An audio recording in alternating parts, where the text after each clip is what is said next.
Welcome everyone to another evening with PedalBox on AUTOHOLICS, which is what I've decided to rename the hub-centric channel because it's much easier and much more relevant and much easier to explain as well. So, first one of the new year, and boy is it cold outside. It is bloody chilly. Yeah. It is unreasonably cold. We managed 4 hours out of the house and we spent most of them in the garage with the lighting at us. And we managed to get the temperature in the garage up to a dizzying 9 degrees. I got to 10. Yeah, it got to 10 degrees. We just barely hit double digits. And then we went to put everything back in the garage. We had to move in order to do stuff in there. And within 40 minutes, I couldn't feel any part of my feet. Yep. So that was So we're not outside doing much this weekend. No. It has been a slow burner for us. By the time it got to lunchtime, it was still below zero. And according to the little thermometer I had out there, it never got above 1 degree. I think the moment where we basically scuppered any and all hope of doing anything on the car today was when we went out and we unhooked one of the bungee cords that holds the tarpaulin over the car. And the tarp, where it's kind of tucked under the front splitter on the car, didn't move. No. It just sat there, supported by the ice that was on it. Even when there's no wind, normally it flaps around. Yeah. And it did nothing. But no, the ice that was on it just held it completely in place. So we were like, no, you know what? No. Probably not a great day to be outside. I'm good. So. Yeah. So we hastily did a nice retreated to the garage. Yeah, we did a nice little Q&A roundup, which will be coming out of order on a lot of the episodes that we filmed. So we're going to go from yesterday's episode, which was kind of temperate. You know, it was nice in the, the evening. Something like I think it was September we filmed that episode in, and then we'll jump to it is bitterly cold, and then jump back again to it's t-shirt weather. It'll be fine. So. Hello, Greg and David. So yes, that was today. Tomorrow is meant to be warmer upside, so I'm just gonna wait see if a few more people roll in. Oh, hi Vix. I didn't see your first up there. Vix is cheating. Vix is like hacks there. Yeah. She sent that message a long way, 20 feet. But yeah, tomorrow's meant to be. It's meant to cross the 0 degree threshold at 9 AM instead of 1 by the forecast. Heady 5 degrees, although not on the side of the house that we work on, which is basically in the shade. Yeah, we tend to work on the north side, which is basically shaded all day. Yeah, so, shaded all day, no direct sunlight as a result, so no semblance of warmth, unless you open the back door of the garage, in which case you just get shot in the eye with the sun. I'm just going to be really quite surprising. I'm just going to be holding my tea all day, and occasionally turning a spanner back to my tea. Yeah, I'm not even sure I'll be drinking the tea. I'll just be holding it for warmth. Yeah, we had to replace the battery in the daily, and I undid 2 bolts, and I already couldn't feel my fingers after that. So that was miserable. But never mind, you know, weather is terrible and all that. Yeah, -2 all day. Basically, it was. It was a bit minging. It was horrible. But the garage is tidy, which means we can do more work more efficiently tomorrow, which is nice. Yeah. And if that may well be working on the VR6 engine, because we've done like our cop-out thing. We filmed an in the garage episode, a bit of a sort of QA thing, kind of instead of touching cold metal things in the garage. Yeah, pretty much. So worst case scenario for tomorrow is if it is still too cold for outside, we're finally, and I'm going to hold you to this. If we do end up in the garage, we're rebuilding your fucking engine. Yes, we can get as far as the entire rotating assembly in. Yeah. Tomorrow, because I have new bearing caps, I have new main bearings, I have new piston rings. The downside is gapping the rings. It's going to be miserable. I am... Why do we have to gap the rings, Ade? What are you deciding to do while the engine is out? Boost. While we're at it. Yeah, while we're at it, let's just boost the engine. So yes, that is the plan.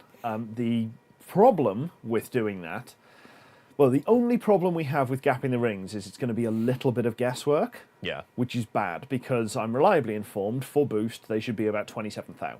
Okay. I mean... And that's fine. The nice thing is, if you leave the gaps a bit wide, all you get is a bit of blow-by into your sump, pressurising the entire oil system, turning your engine into an oil pump. Well, no, the problem is I went through every location I could find, like Amazon and various engineering places, to find not so much a cheap set of feeler gauges, but any feeler gauge. Well, gauges won't work at that stage, at that scale anyway. That had a 27 thou Yeah. gap in, and they go from 4 yeah. to 28.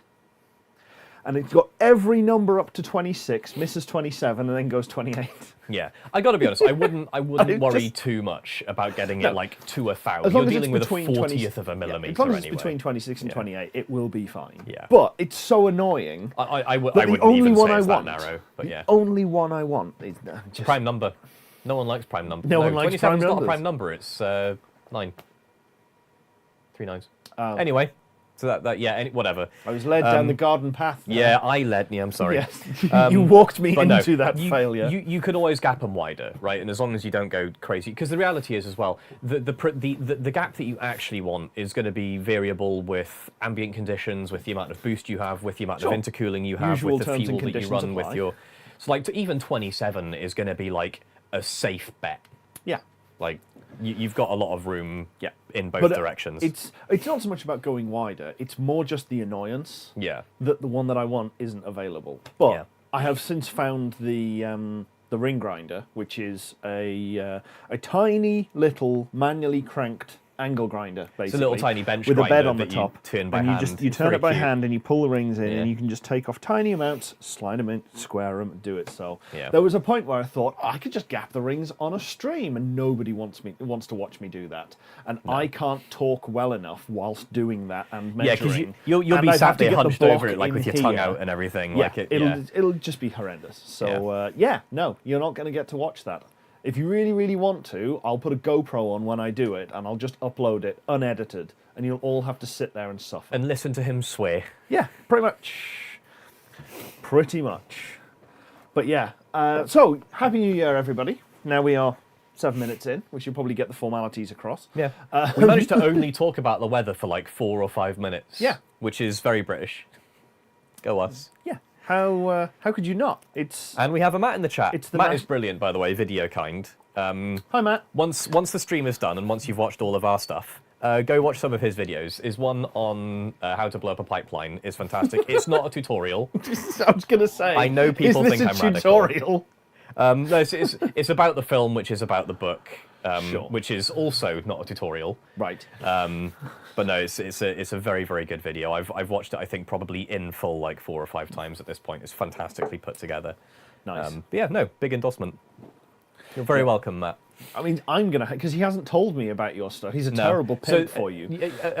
So, bit of context here for like, I talk every so often. So, Matt Videokind runs an occasional movie night, sort of monthly-ish, for a bunch of us in one of the weird little niche internet communities that I'm in. And he takes movies, he runs together a bunch of appropriate like trailers and ads as if you're in the cinema experience and everything. It's all like period appropriate and everything. And it's Matt that does our movie nights. And Fair. yeah, he's a good dude. Neat. Well, yes. So, as I said, Happy New Year, before I noticed that the advert rudely kicked in across the top of me. Magic. Yeah, we have actually managed to get the studio to a workable condition. Again. Jess has gone through all of the tech and made sure that I didn't manage to break it. I have just noticed there is a little bit of a bow in the desk that the tech is sat on. Probably need to reinforce that, but It'll never mind. be fine. We've got tons of box section in the garage. Exactly. We I'll can just throw some box yeah. under it. And yeah, we re-rigged a bunch of the cameras and got a new camera, which is extremely good. Means we don't have to keep rigging things in and out of here all the time to do live and outside and everything else. So hopefully these live streams should be fairly regular, with nominally speaking 1 a month. Yeah, and especially with how well put together everything seems to be, because today, I've seen, and then he did. Okay, I think we are live again. Okay, hopefully we're back live. Obviously I can't see yet because I'm waiting on the lag of YouTube updating me on what's going on. But that was impressively timed, let's say. Hopefully this is actually reconnecting to the same stream. Yeah, I can see my Pepsi on the table now. The continuity error has kicked in. Yeah, we're back. I take no responsibility. I was just about to cut it to like colour. I've discovered that. See, I'm being served another advert. It's all about the revenue. Yes. That's why it was doing it. It wasn't my fault. All right, I'm just benefiting from it. No more talking about the rebuilt, obviously now very safe and reliable tech stack. In fairness, the server that is running everything at the moment is... I'm trying to think how many years old that is at this point, whilst Vix runs in and out.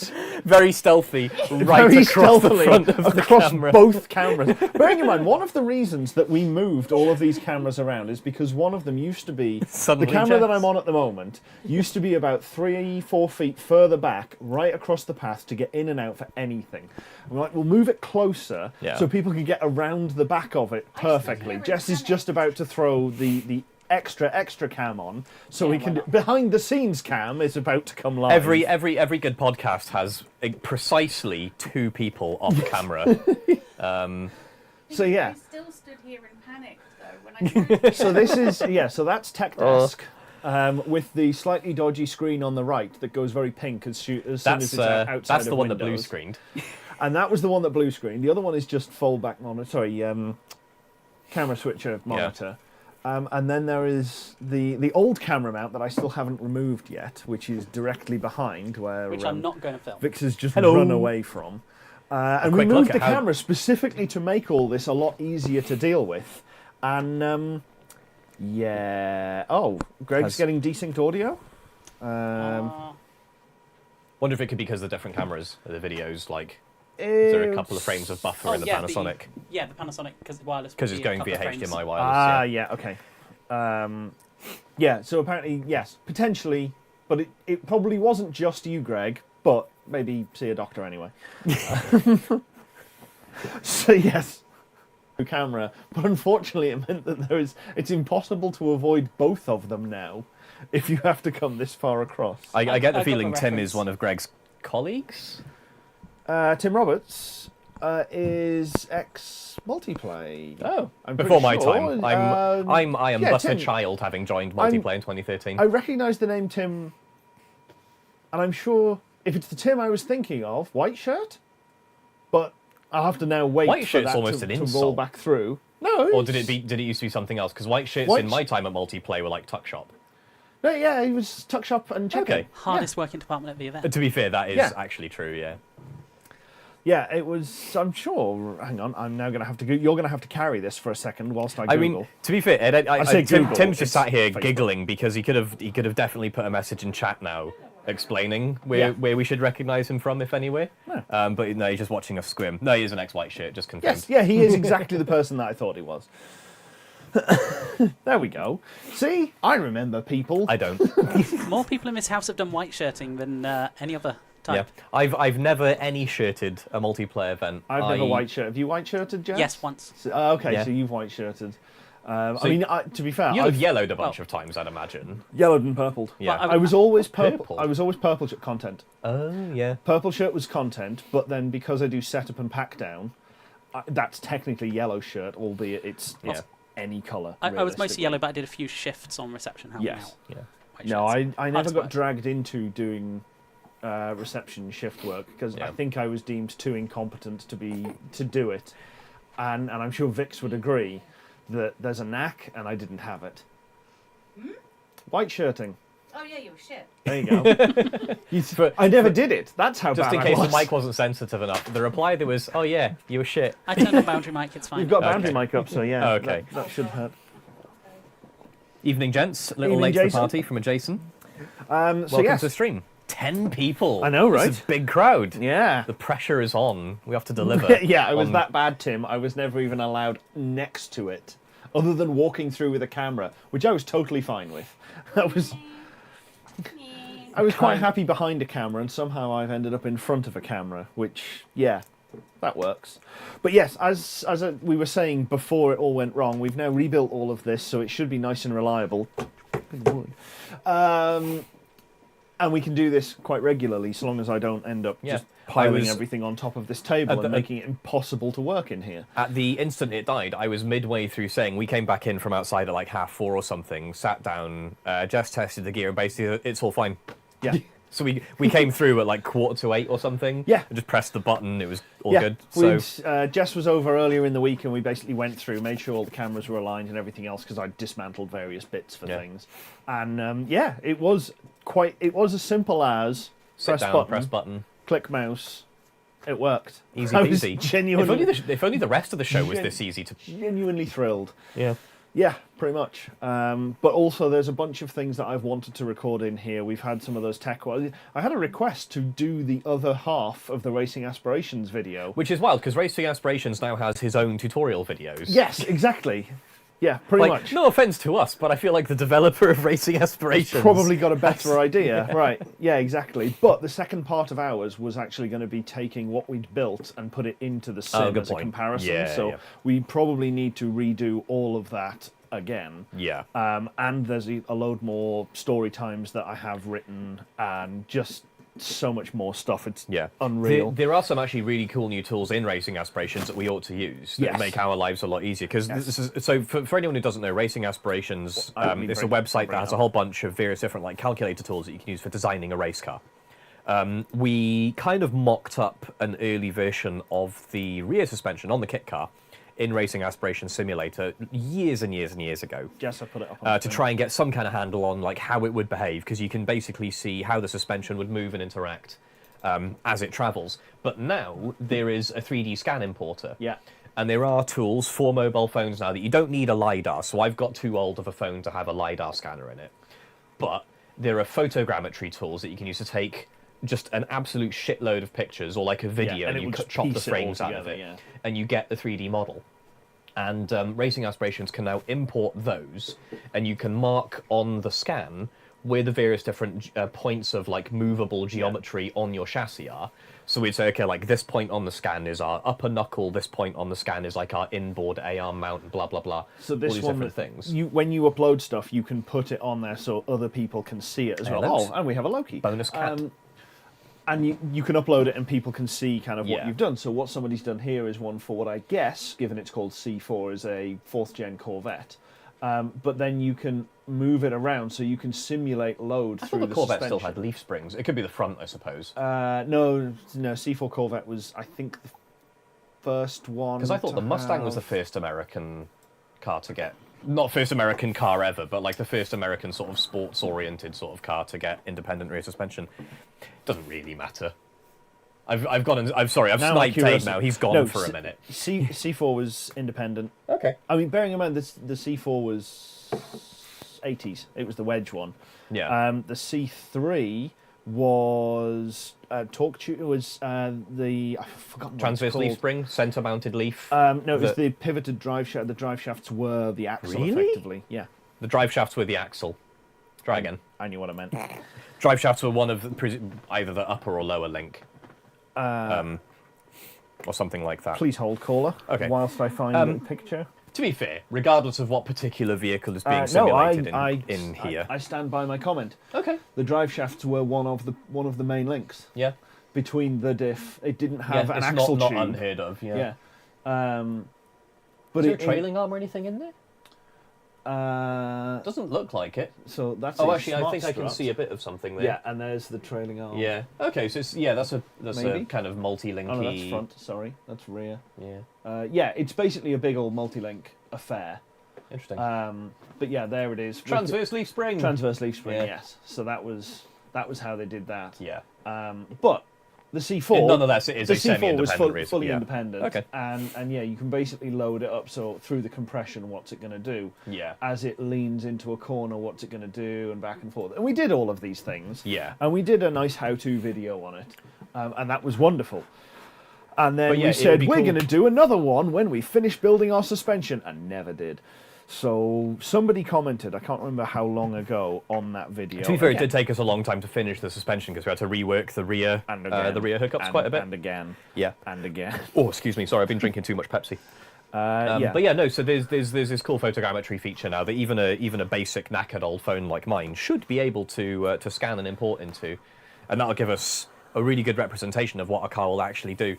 Now, there's a bunch of stuff in the simulator besides just what's on the screen. So on the screen you can see like directly just how the tires move under compression, but there's a whole bunch of other things hidden away in there. I can't remember if they're subscription features or what, but it can tell you all sorts of stuff about how the vehicle. So when you go through a corner, obviously the car wants to move outside, right? So if I turn right, the weight of the car pushes it to the left, and you can imagine if the suspension geometry, I can't remember. I think the term is the roll center. So depending on like how your links and everything behave, you can have the body will kind of rotate around a point, and that point can be high or low. So, and it'll tell you where your roll center is, and it'll tell you how the body will want to behave in response to steering forces and stuff. And that is really important. Apparently it wasn't as long ago as I thought, because it was between episodes 70 and 71, which was admittedly over 3 years ago. It may have just taken ages to get out as well, though. Yeah, but I was sure we recorded it well before then, but actually no, it would have been... We recorded it at the same time as the Christmas SD1 special. That was a long time ago now. And that was 4 years ago, Christmas just gone. That was 2019, just before COVID. So yeah, it came I still haven't fitted most of those after parts. I fitted that radiator. Radiator went in. Yep. The louvers didn't.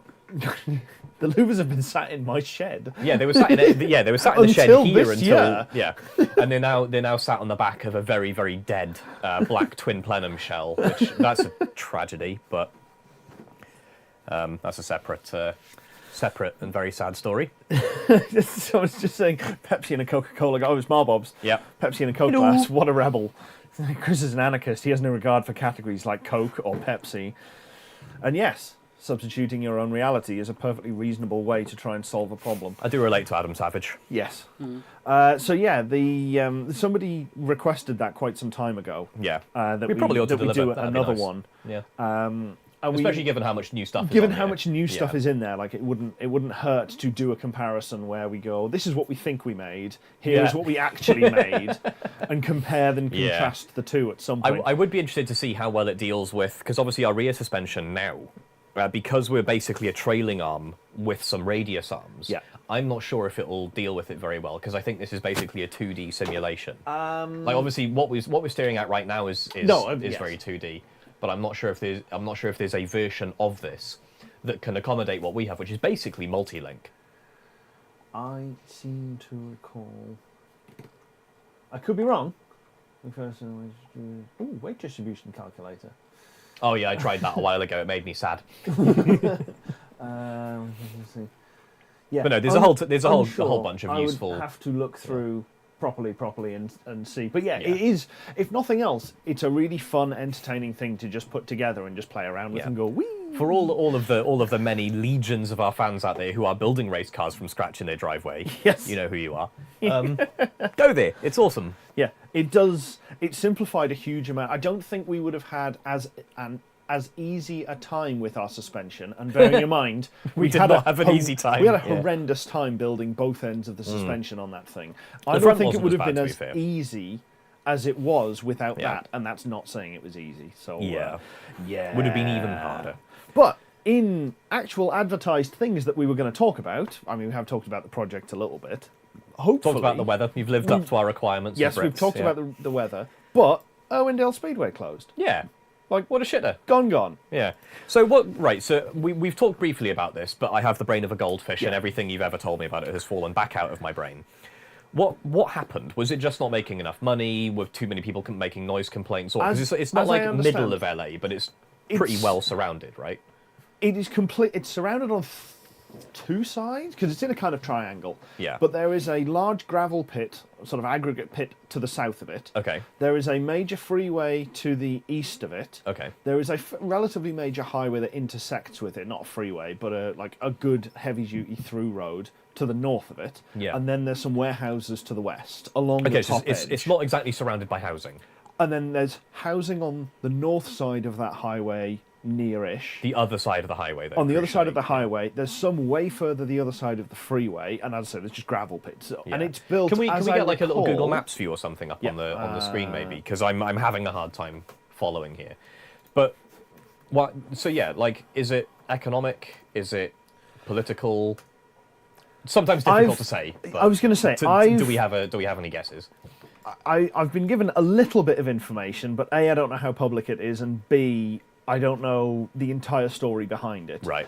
But, as I understand, somebody has been trying to buy this chunk of land here, because here is here's the pit, effectively. Right. There is the nearest housing. Okay, that's a good distance away there. The next pit is over this side of the road.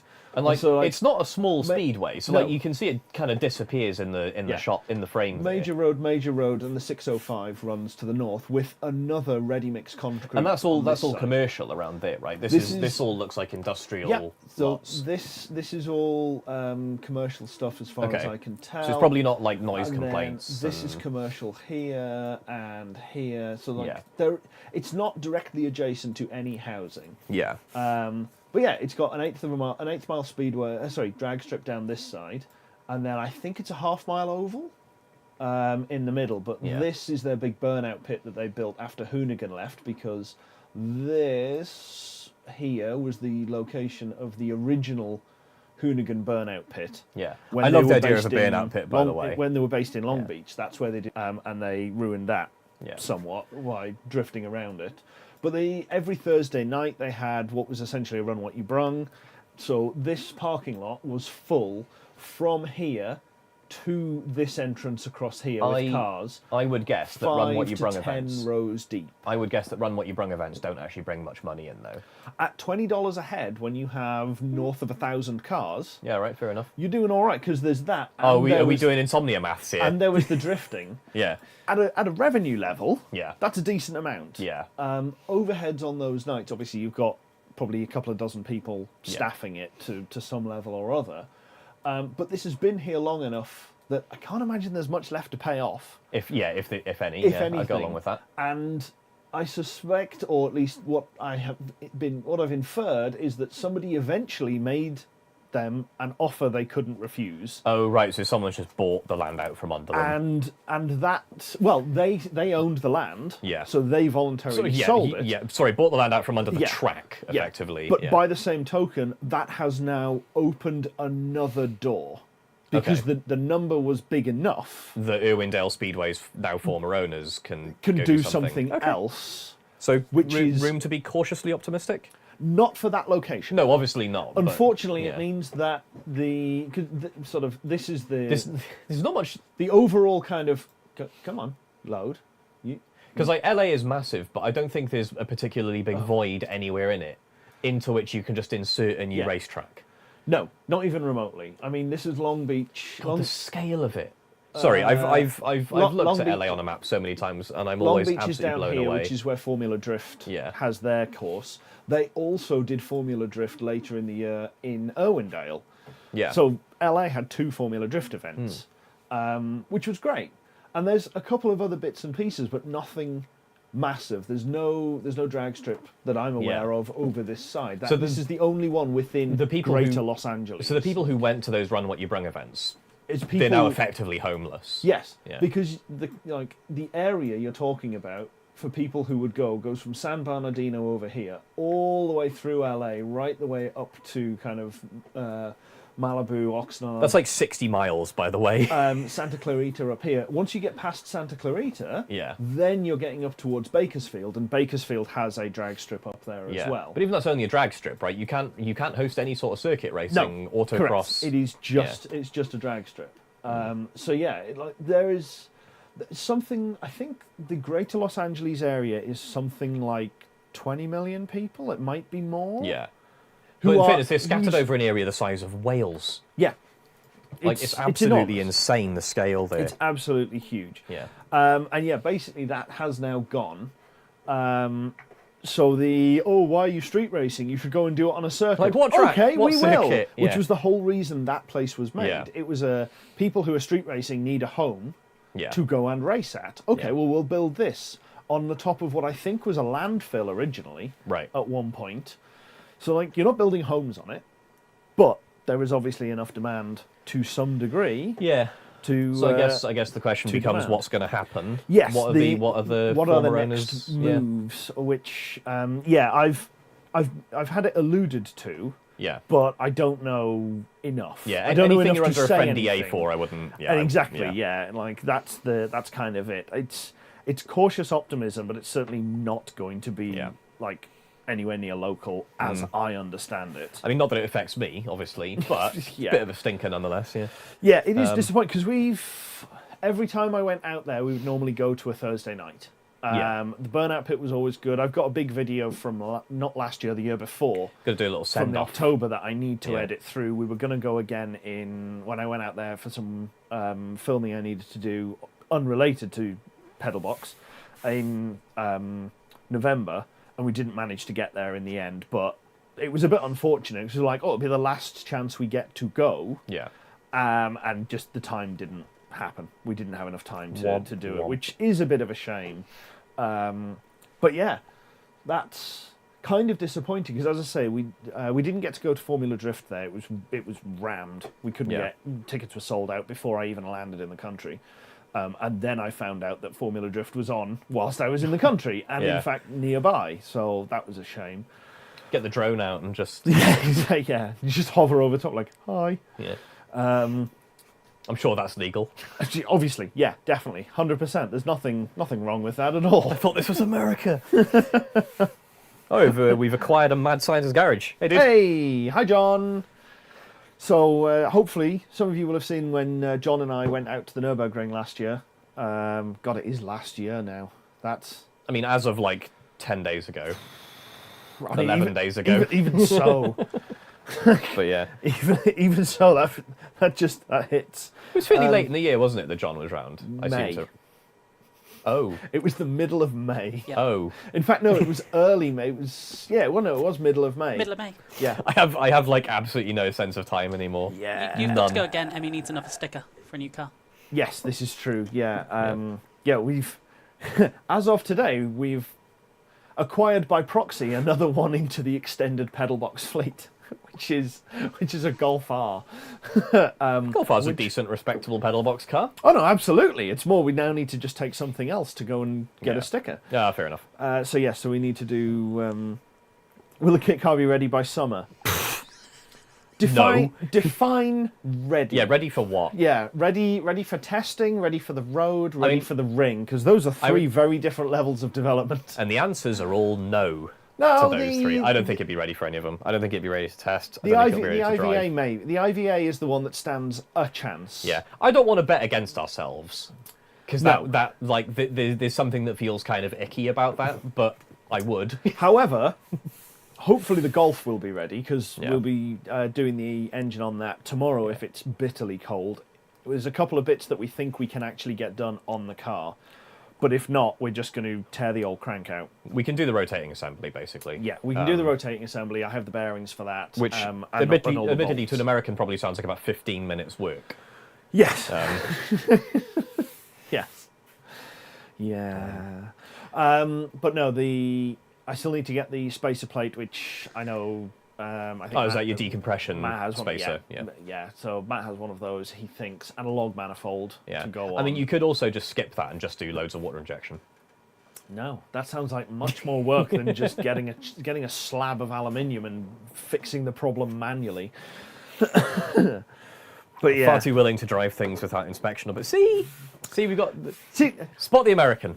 Yeah. To be fair, I'm quite happy driving things without inspection and everything. The catch is if anything goes wrong on the Nürburgring. Yeah, and that's pretty much it. So badly screwed. Oh yes. They will quite happily sue you, and if you die in the wreckage, they will sue your descendants. Yeah. Or your next of kin, I think, is the correct term. But yeah, no, they don't care. This is the problem. Like, you can theoretically drive with expired tags in the US and talk your way out of it. Yeah.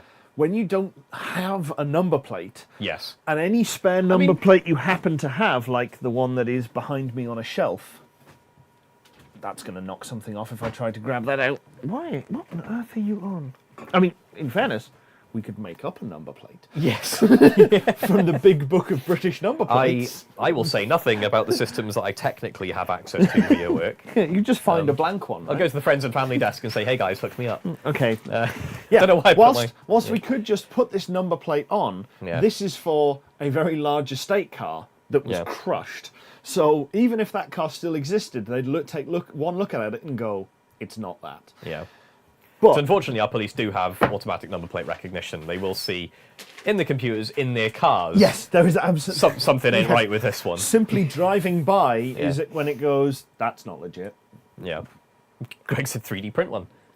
I mean, I could 3D print one. I I 3D wonder printed if- a surround. You know, right? You know the 2-row number plates. I wonder if they're narrow enough that I could fit one in the 5.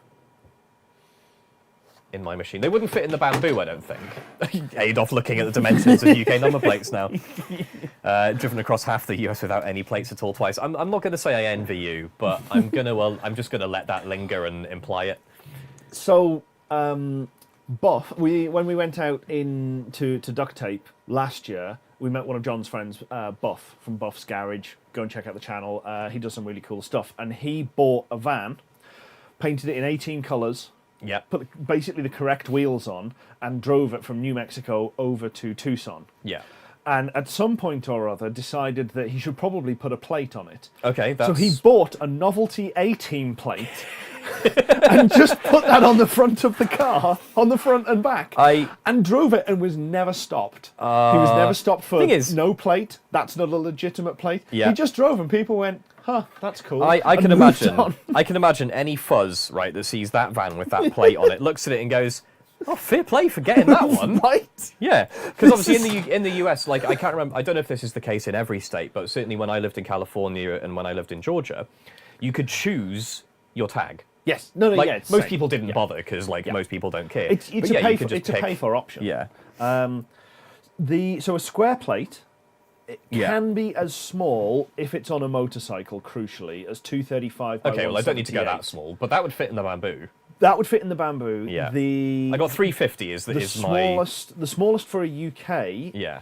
For a UK car is 284 by 210. Oh, easy. Which Yeah. will easily fit, and even the larger size square is 310 by 210, which would fit Okay. in yours. Yeah. Like it would. I could 3D print us a number plate in one piece. I mean, I couldn't because I've only got single extrusion. I can't do like the fancy Yes. multicolour extrusion like this with all the different filaments and everything. Yes. Not until I got to buy an MMU and it's money.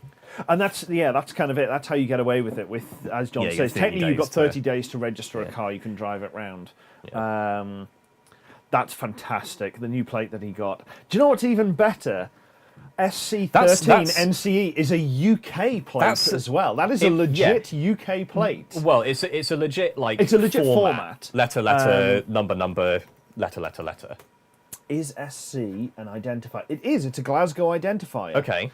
So there's nothing to say that you couldn't get. There, just That it shouldn't be should we see available. Should we see if we could buy it? Yeah. Yeah, I'm going to go to MOT checker first. Yeah, see if just it's to see if actually already out. registered on a real car. Yeah. 'Cause surely. All right, hang it's- on. On the screen, we need this as a. All right, you're pimping your machine out.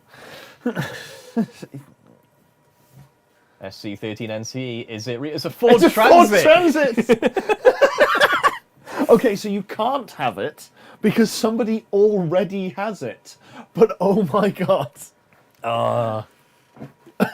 that's incredible! It's the science van. It's the science van. What? Okay. That's a niche enough plate that I wonder if. No, I think that would have gone into regular circulation. There's only some formats that the DVLA pulls out numbers for private sale. I've got a genuine feeling that SC13NC may have just been dropped on a vehicle at a dealer just completely at random. Wow. May have been. I could possibly check. I'm not just- sure who I'd have to ask. Yeah, I'm so pleased it exists. Yeah. I'm so disappointed that it's a already Ford out Transit. and on something like that. But yeah, unfortunately, John, you can't have science because somebody with a Ford Transit from 2014 already has science. I mean, it has an MOT. Did it fail on anything? It's only 10 years old. I'd hope it passes suspiciously clean. fairly well. Yeah. But yeah, hot damn. That makes me chuckle. It makes me chuckle a lot. Yeah. Yeah, this is how Steve Jobs got away with an awful lot of stuff because in California, I think you can run on temporary tags. Yeah. You can run longer. You can run for 3 months. So he never registered a car, and if he doesn't Or register just the buy car, a new car every 3 months Yeah. or something. Yeah. if you don't register the car, you don't have a number plate. If you don't have Yeah. a number plate, you can't get a ticket. Okay. You'd be pulled I do remember. You could be pulled over and have one issued to you personally, but you can't get a parking ticket. Yeah. Because how do you identify the car? Oh, it's the Porsche that doesn't have a number plate on. I could swear I remember I don't know if it was an urban legend or if it was real, but there's a story, at least, of a guy who went and registered at the DMV and he got the tag, no tag. And his theory was that whenever a police officer pulled him over and issued a speeding ticket, it would get filed as having no tag. Yes, and he wouldn't get the speeding ticket. I have heard this one. What actually happened is every speeding ticket for anyone that had no tag went to him. Yes. Not only that, it was also any plate that couldn't be interpreted that it just failed on and just went no no tag. tag. Yeah. So dude got screwed. I don't know how true that is. I kind of want it to be true because it's funny. Almost as good as little Jimmy drop tables. Yes, Timmy, I think. Sorry, Timmy drop Bobby, tables. Bobby tables. Oh, is it Sorry, Bobby yes, tables? we've been. Yeah. Oh, Robert Tables. Yeah. Yes, Loki. I know you want the treat. Is the cat demanding tax? Treat tax. But yes, this is the old number plate. This was the Yes. first test one that we did, which is why it's hastily spray glued together with some aluminium strips. And ultimately the end fell off, and I don't know where the other one is. I think a cat threw it off the side, and now it's gone. But I'm going to be remaking this one without this top section as just a surround and a little bit thicker so it actually keys together properly. And then, all being well, putting them up in the PedalBox shop. Which I think has actually just come up on screen. Shop.pedalbox.show, where you can buy mugs like these and T-shirts like the one I'm wearing from OnlyCams. I think approximately none people have asked us for a PedalBox number plates around. But they'd still Your be dad cool. has. Has he? Your dad's asked for Okay. 2. Maffy, I think, has also asked for 2. Yeah. Sound off in chat if you would buy a PedalBox number plates around. Because of course when they realise they are unfortunately about 30 quid because of the material cost and time, like. I bet they'd be fine. Two might be too many. Yeah. But no, yeah. sound off in chat if you would buy a PedalBox number plates around, because obviously we've got to be careful with our manufacturing run commitments here. We don't want to over order from the 3D printer in Ade's bedroom. Yes. It's not in your bedroom, in your office, but whatever. There's also these little cubes of rust in resin as well, which turned love out those. alarmingly well. Yeah. But they turned out really well up until the point that the proper no bubble stirrer broke. Right, and then you immediately put tons and tons of bubbles in. Well, no, then we had to mix it by hand. Yeah. Although it was either going to go off ruined or whatever. So we had to mix yeah. it by hand, and boy, was there some bubbles in. If I just hold this up, like, there is the top side. That's probably, unfortunately, It's a little bit dark. out of the frame. Oh, hang on. Out of the frame of reference. The, sorry, out of the focal plane for that one. Let's see how. Yes, Greg, as featured in the new Assetto Corsa Evo video game, PedalBox. The top of them is really nice, but the bottom, boy, did it suffer. Yeah, you can definitely see the no bubbles. Yes. Many bubbles. The one that actually worked really nicely was that one. Yeah. And that one. Hang on, I can only look at so many things at a time. Where's the... Yeah. Is that one? So that's... Oh, sorry, Ade's been so sliding things in. These ones will hopefully turn into coasters with what amounts to a business card. Quit moving it! In the bottom. Focus, you... I'm not going to say that. But yeah. Yeah, Gav bits of PedalBox says merch. Null was apparently done by somebody at DEF CON, a security person, and it broke the DMV website, which doesn't surprise me. I believe it. Sounds like something a QA engineer would do. Do I just turn this off or what? You've already. Yeah. Cool. So yes, P4 DAL or P3 DAL. P3 DAL would obviously be perfect. I suspect somebody that already has that. But somewhere I put the book down. There it is. We went to the first Rustival last year. You say we. You went to the first festival. Sorry. And there was a guy walking round, and he was selling this book. And he'd been working on this for something like 20 years, all told. And this is exactly the kind of autism I respect and love. Yes. This is wonderful. And this is every single registration number as issued. Not like listed one after another after another after another. But like it's the formulation. But it's the formulation of every single one with history behind and pictures of all the way through. And I was chatting to him and, how long did this take? And he went, a lifetime. Yeah. I mean, don't get me wrong. Obviously not like a lifetime 40 hours a week, 9 to 5. Obviously but not. I've got a deep respect for people who can decide they're going to do something and spend that long doing it. But it's, motor vehicle registration numbers of Great Britain, 1974 to 2001. By the same author, motor vehicle registration numbers of Great Britain, 1963 to 1974. Third edition. Which he also published last year. Yeah. So yeah, he only had this one with him. The guy is Jonathan Delmar. That is the book, and I could even give you the ISBN and put it in the description, which is 978-1-5262-0983-2. That's almost as dry as the title of the book. It is, yes. But yeah, it's such a great, weird thing to have. Right. And when he explained that sounds like an absolutely perfect book to have by the toilet. Yeah, it's one of those books. It's like, oh, why do you have that book? Why don't you have that book? Yeah, I haven't actually read it at all. So. I don't know. Yeah. I have no idea. And yeah, lovely guy. And I think it was £15 or something like that. It wasn't egregiously expensive. It's a decent slab of paper for 15 quid. Like, Yeah, even exactly. ignoring all of the work that the guy put into it over all those years. But he like, was just kind of walking around looking for people, specifically looking for people who were absolute nerds. Yeah. And he spotted me, and boy, did I get clocked. I felt seen, and I was taken in. But yeah, it's one of those things. Like, I'm very pleased that it exists. Yeah. I would never have said, this thing I wish I must had a book detailing precisely. this, but I'm glad I it am does. so happy it exists and that I have one because, You need that book to take into work. That's precisely it. And I actually hadn't clocked that there was a 63 to 74. Now I need to buy 63 to 74 as well. Obviously a first edition if I can. For that leather bound. Yes, for that extra value. But no, that was really nice. So hopefully we're planning on going to Rustival in August. They've announced Rustival 3 is the 30th of August, so it's the weekend after the bank holiday weekend. So we'll be going there, and that is my absolute goal, is to take the kit car in inverted commas, to Rustival. Right. Even if it's on a trailer. Right. I don't care. Okay, that's because when you said take it to the show, I'm like, Yeah. Yeah. I'd like the trailer makes it I'd like doable. to be able to drive it onto the trailer and drive it off the trailer. I can see that happening. Like, now that we're able to select gears properly, and as far as I know, the only thing stopping the engine from running is the lack of a battery and the lack of an ECU. Yeah, because we've got fuel in. I think we're basically ready to go. Looking at the ECU problem was great. And we're like, cool. So we can mount it. We can get all of the stuff done. Yeah. And then a little thing ticked over in my mind, going, we haven't actually wired the battery to the terminals. No.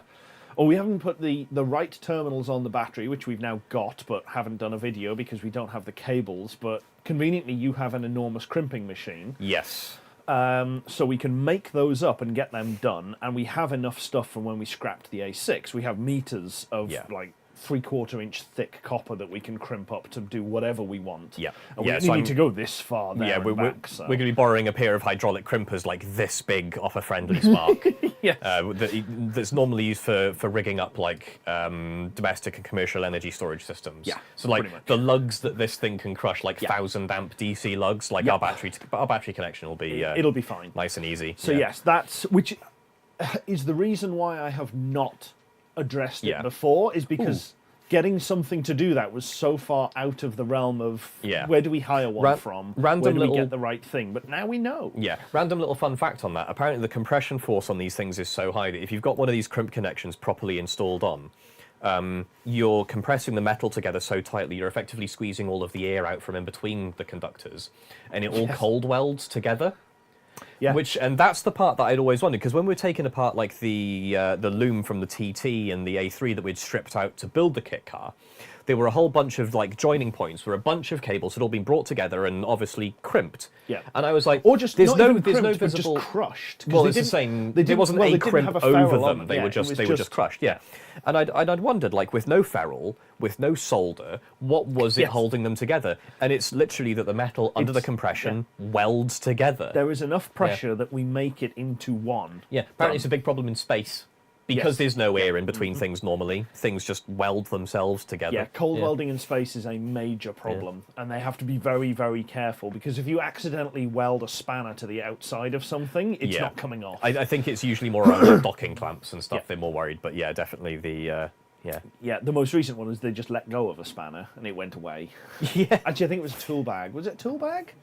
Yeah, it went away and it hovered, and they had to monitor it because they had to make sure that it wasn't going to just crash into something else. Yeah. As it disappeared off the ISS and oh no. Yeah. So Greg just mentioned tin whiskers in chat. I don't think we figured out what causes tin whiskers yet. I think the actual cause of those is still unknown to human science. Really? Yeah.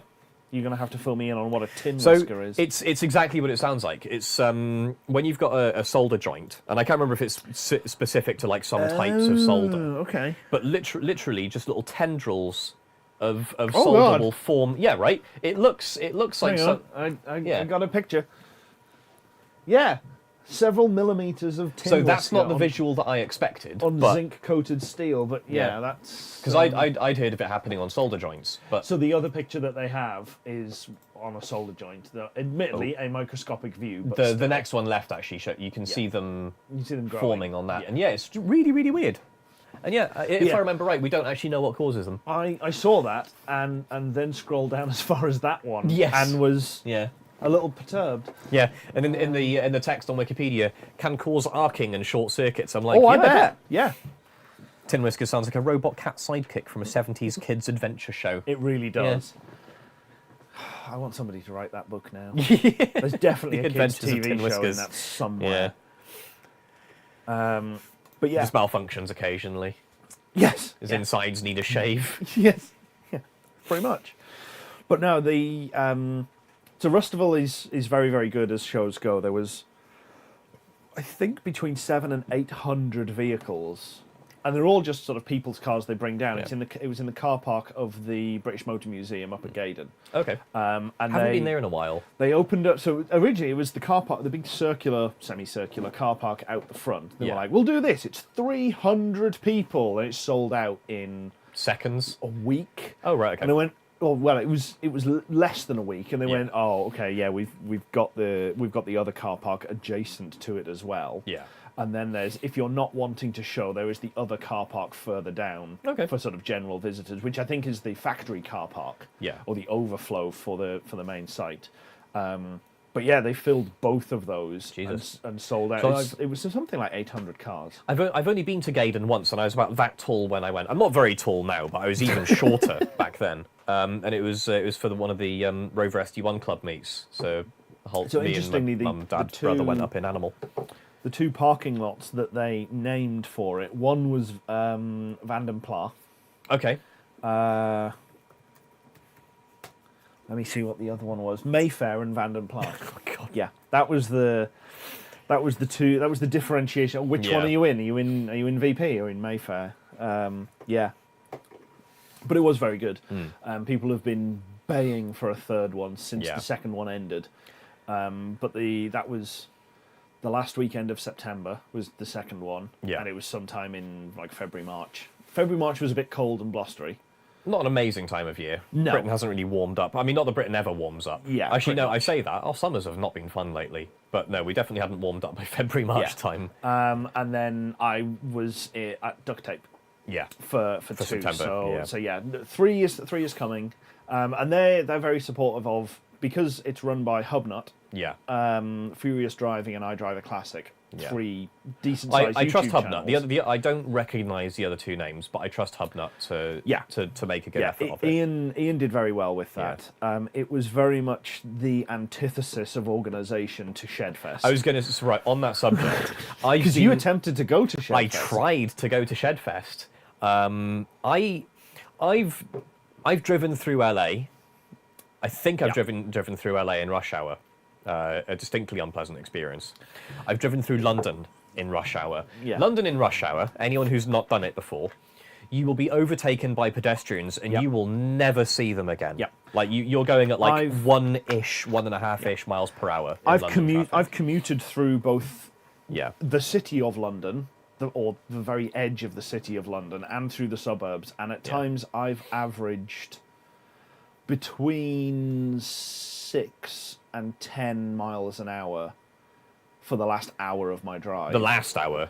The last hour in that section. Right. So and at its worst, I think I clocked 2 to 3 miles an hour. 2 to 3 is about where I remember, because I got stuck trying to get out of London in rush hour from a data centre that I had to go and swap a hard drive in. And yeah, it was absolutely monstrous. None of that is anything like as bad as the traffic trying to get into Shedfest. Yeah. Basically, Shedfest... It gridlocked a village. Literally. Like, the word gridlock is overused. Yes. Right? Yeah. It is... There was an entire village, and every road, every rat run, every little, like... I mean, you don't really get alleys in a village, obviously, but every single cut through and that whole place was bumper to bumper cars trying to get to Shedfest. It was difficult to turn around to give up to escape because there was just no room whatsoever. And we were sat in a village that can't have been more than like half a mile from entry to exit, not as the crow flies, half a mile of road navigating through it. And we were in that village for 4 hours waiting. And we moved like a third of the way through it. The only reason we started moving at the end... So many other people turned around and left. Exactly. Well, that's the only reason we started moving in the end. Because we kept thinking, oh, we're making a little bit of progress occasionally. We'd move like a car length forward. And it turns out all of that was just people giving up and going home. Yes.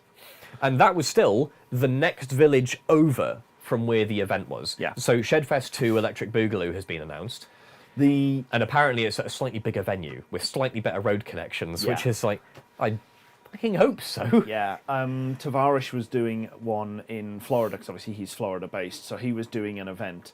They announced it, they started selling tickets, and as they were progressing through doing it, more and more problems kept coming up with access, and they went, well, we can mitigate it like this, and we can do this, and we can kind of do this, and it was all a compromise. Yeah. And he put a video out basically going, I'm cancelling this, I don't want to, but the number of compromises we've had to make... Yeah.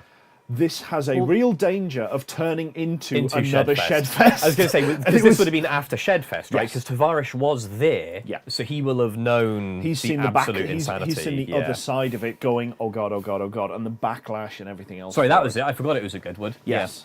Yeah, Shedfest 25. Being at Goodwood, that should be pretty good. Like, they are good at organising things. They do it so often. I mean, with the so Festival many of people. Speed is so exactly. huge. Like, yeah, it's fine. such a not an easy choice. Because I bet it's expensive, but the extra money you pay for something that is going to work with all of that experience, totally worth it at that point. So apparently it doesn't have to be a kit, just it being a self-build makes it worth bringing to Kitfest. Yeah, I've seen where's Kitfest? NEC. Right, okay. Oh, so God. I've seen That's a proper Kitfest. show then. Yeah, I've seen That's serious.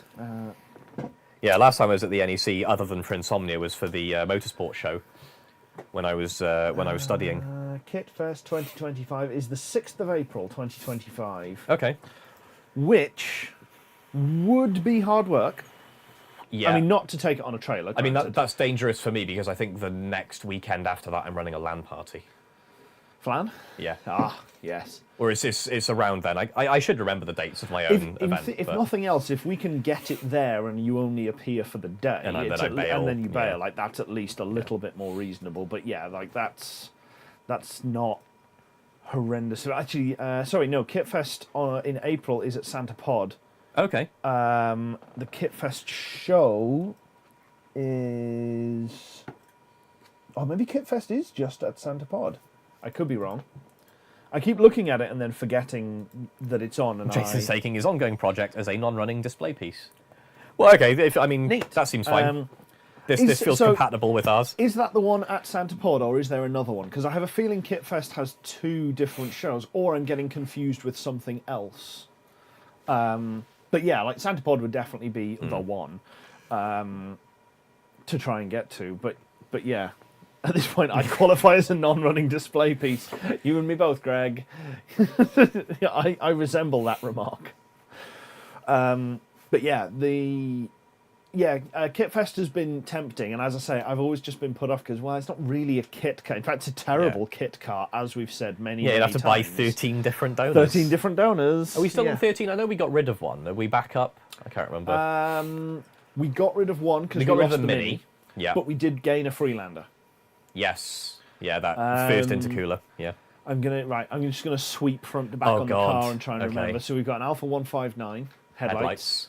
944 radiator. Obviously, Caterham coilovers. So Caterham R500 coilovers. What did the lower suspension arms come off of? So that's the A3. Okay. So the suspension arms are still off the A3. Same with a bunch of other bits. The steering rack is from the TT, same as the engine. Yeah. Windscreen is from a Smart 4.2 version 2. The wipers are from a different The wipers are from the version 1. because we're very good at this. Because I made a minor error. Yeah. No, that's fine. Indicators are A3. The wheels are from some Porsche or other. Porsche 993-ish. I'm not sure if they are... It's not a 944. It's not Porsche. Yeah. They're not Porsche wheels, but they came off, so they are fitment because they're 5x130. What else? A6 side intercoolers. A6 side intercoolers. Well, yes, I'm going back. Oh, you're trying to. Yeah, yeah. E46 center vent. Yeah, MGTF coolant lines. MGTF coolant lines. A6 intercoolers. Freelander center intercooler. Center intercooler, like first intercooler at the back. Alfa Mito rear lights. Yeah. Which is 13. Toyota 86 silencer. Oh yeah, GT86 silencer. It's now 14. Oh dear. God. It's getting worse. Yeah. At work we call this proliferation of standards and it's considered a bad thing. Is that the carry case for my monitor? Beside the speaker? Sorry. No. Right, okay. No, that was I think that was on Free Cycle or Facebook Marketplace freebie. It's an artwork carrier deal. Yeah, fair enough. Because I've been looking for it for a year. I have no other use for it, so if you want it, you're welcome to it. Just casually making space for things. Yeah. But yeah, 14... Frankenstein's impressed at the variety of parts. Yes. Yeah, 14... Wow, I thought it was 13 still because the Mini. I hoped we managed to get it down. I thought we were 13 with the Mini, and I thought we got it back down to 12. But no, we've made it worse. Yeah, yay! Oh well. But yeah, like that would be another interesting one to do, like an outside broadcast from. Jess. Tech on a just millennials. Just invoked the tech there. We can do outside broadcast, sir. Yeah. So we need to work out how to get all of the stuff in the car in a sensible fashion. Yeah. That is easy to operate and set up, which has been on the list of things to do, but it's cold, so we haven't done that. Mm-hmm.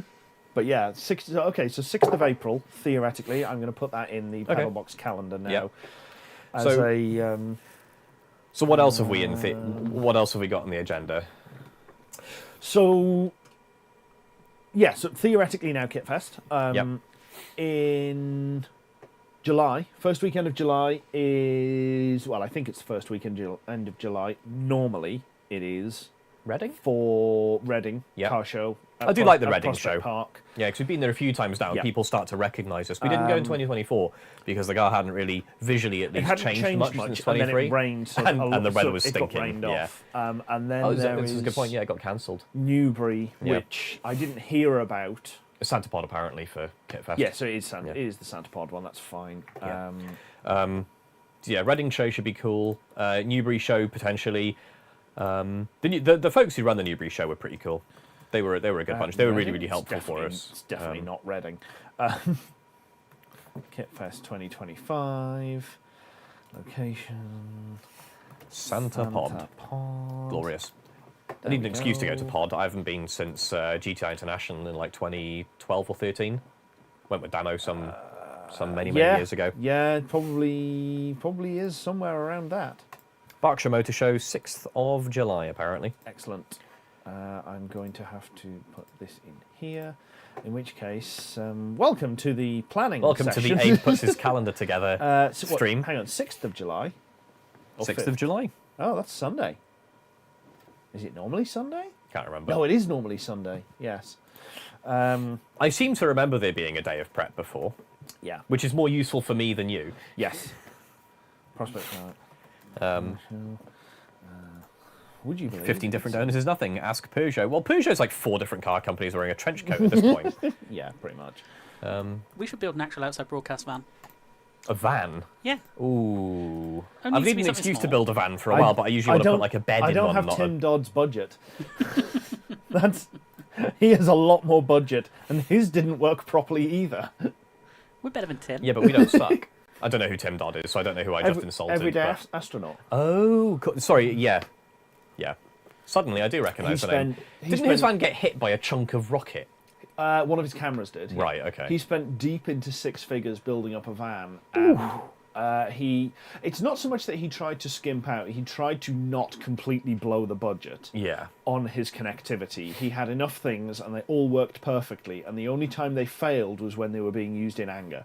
Yeah. So when they really mattered and really depended, kind of like that server, he always had connection problems or something. Oh, no. And he basically took the nuclear option in the end and bought a LiveU LU800, which is kind of the network broadcast industry standard OB unit. Yeah. It's multi-band, multi-channel, 4G, 5G, failover compliant with cables, Wi-Fi, satellite, all it of does the things. every connection. But it's also 22,500 to buy the unit. So already being north of 100 grand in, he essentially dumped another 22 grand at doing it. Yeah. Still had a bunch of problems, and I think that's why he doesn't do many on-site ones anymore. You know what? Before spending 22 and a bit grand, I would just duct tape a Starlink to a backpack. Well, I mean, that's pretty much what we do for us. We've got LiveU now. We've got LiveU kit. But this is it. We got to the point where we ended up buying a cheap second-hand LiveU unit to connect up between a phone, a backup 4G SIM, and the Starlink in order to guarantee we have something. So it'll work. Yeah, it should work fine.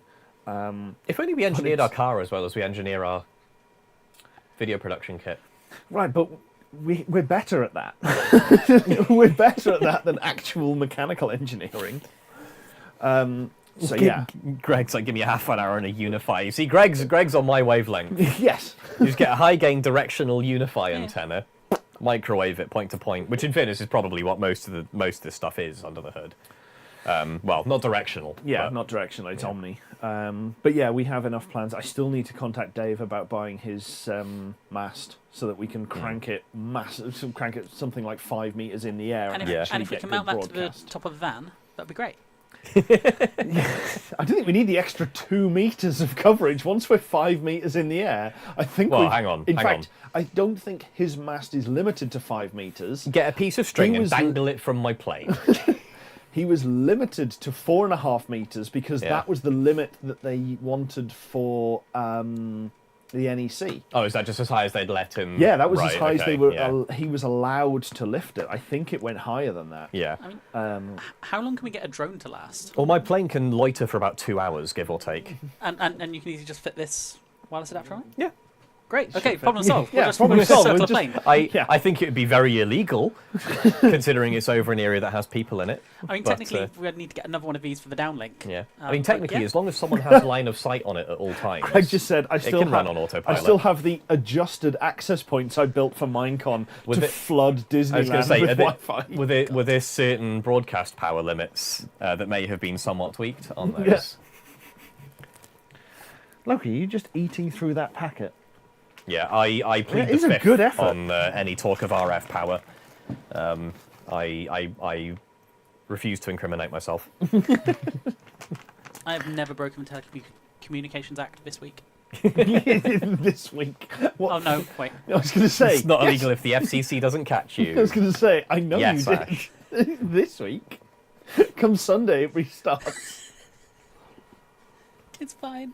The number of days since breaking communications law, I will say, put it back to 0. The only reason I have a 4-watt capable video transmitter on the plane is so that it will be extremely reliable and under stressed at 25 milliwatt. Yes, definitely. Yeah, absolutely. I definitely didn't buy a 1 watt FM radio transmitter so we could put it in the car and have a mobile radio station for the whole followed road us trip for the entire road trip. I don't have a 2 that we watt could PMR broadcast radio. across and do everything. It was fine. Yeah. And I say it was a 1 watt. It was, I think, either 10 or 20. I was going to say, is it a Chinese 1 watt? It's either going to be 1 milliwatt or 10 watts. No, it was The first one we were looking at, I think, was German. Okay. It's like, that's guaranteed power. Oh, that'll actually be 1 watt though. It won't. Yeah. It also won't be undersold.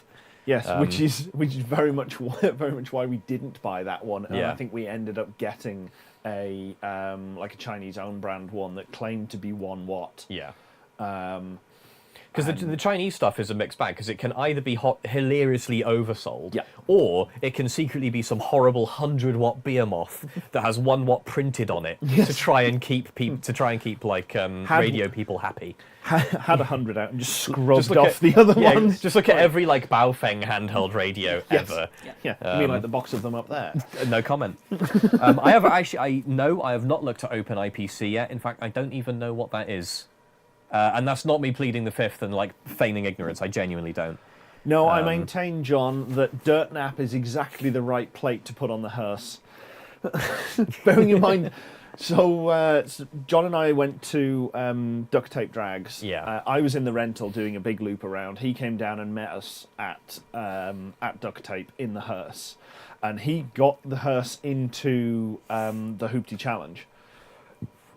Went through the judging and everything, and Freiberger commented on the sticker he had in the window that said "Last Responders," which was just spectacular. Amazing. And you won the race against the Oldsmobile, so you won your first round. And I think got knocked out in the second, if I remember correctly. I could be wrong. Flashbacks to supposedly 1 watt laser pointers. Yeah, they were all robbing blue laser diodes out of those Casio projectors that were good for like 3 watts. Mm-hmm. The thing is, do not look at laser with remaining eye. Like that number, that's a lot lower than 1 watt to get to that level of danger. Like that's like still measured in milliwatts. But yeah, she added that sticker, but poo-pooed. I gotta be honest. Hang on, right. She put the sticker on, but wouldn't have Dirt Nap. No. She's opened the door with the Last Responders sticker. I think on a lot of these sorts of questions, I end up on Team Wife more often than I should. Like, no, I'm sorry. Like, the wife is actually often right on these things, but this time, Dirt Nap. Dirt Nap is exactly the right plate. Yeah. It's 100% correct. Especially compounding with like Last Responders. Like, Yes, precisely. No, not both. But yeah, we had a coffin in the back Yeah. when we did the car show in John's hometown, where they had this big event on, which was cool. But yeah, we took it out, scrubbed it because it was rusty inside, cleaned it out, painted it, and then on the trip down to Duct Tape, it had all of the tools in, had the cooler in, it had everything. Because honestly, who's going to steal a coffin out the back of a car? Did you see the latest note? The car that he beat Yes. was an ambulance hearse. Yep. There's a theme. Yeah. Like, It was. how does this keep happening? He deliberately. I'm not sure how deliberate. Or do you reckon it the was, organisers but put they them... just like Yeah, put them okay. together, and of the two, one was definitely better set up. Yeah. Unfortunately, having thrown it down the strip twice, admittedly took the coffin out of the back Right. and left it in. Do you mean like launched and just left the coffin? We put it in the pits, Right. in a parking bay next to some other people. They're like, So yeah, it did then have a minor issue on the way home when the wheel might have fallen off. Oh dear. But that's not really the point. Oh, I convinced the guy in an empty to switch places in staging to make that race happen. Right. Okay. So it was. So it wasn't organizer done, but Yeah. it was correctly massaged into happening. Yeah. Like that's the I dig correct way to do it. Yeah. Yeah, definitely. The thing is, when you go, I'm in a hearse and I want to race that hearse, will you trade places with me? The only answer is Yes. Yeah, I want to see 2 races, hearse down a quarter mile. Yeah. 2 races hearse.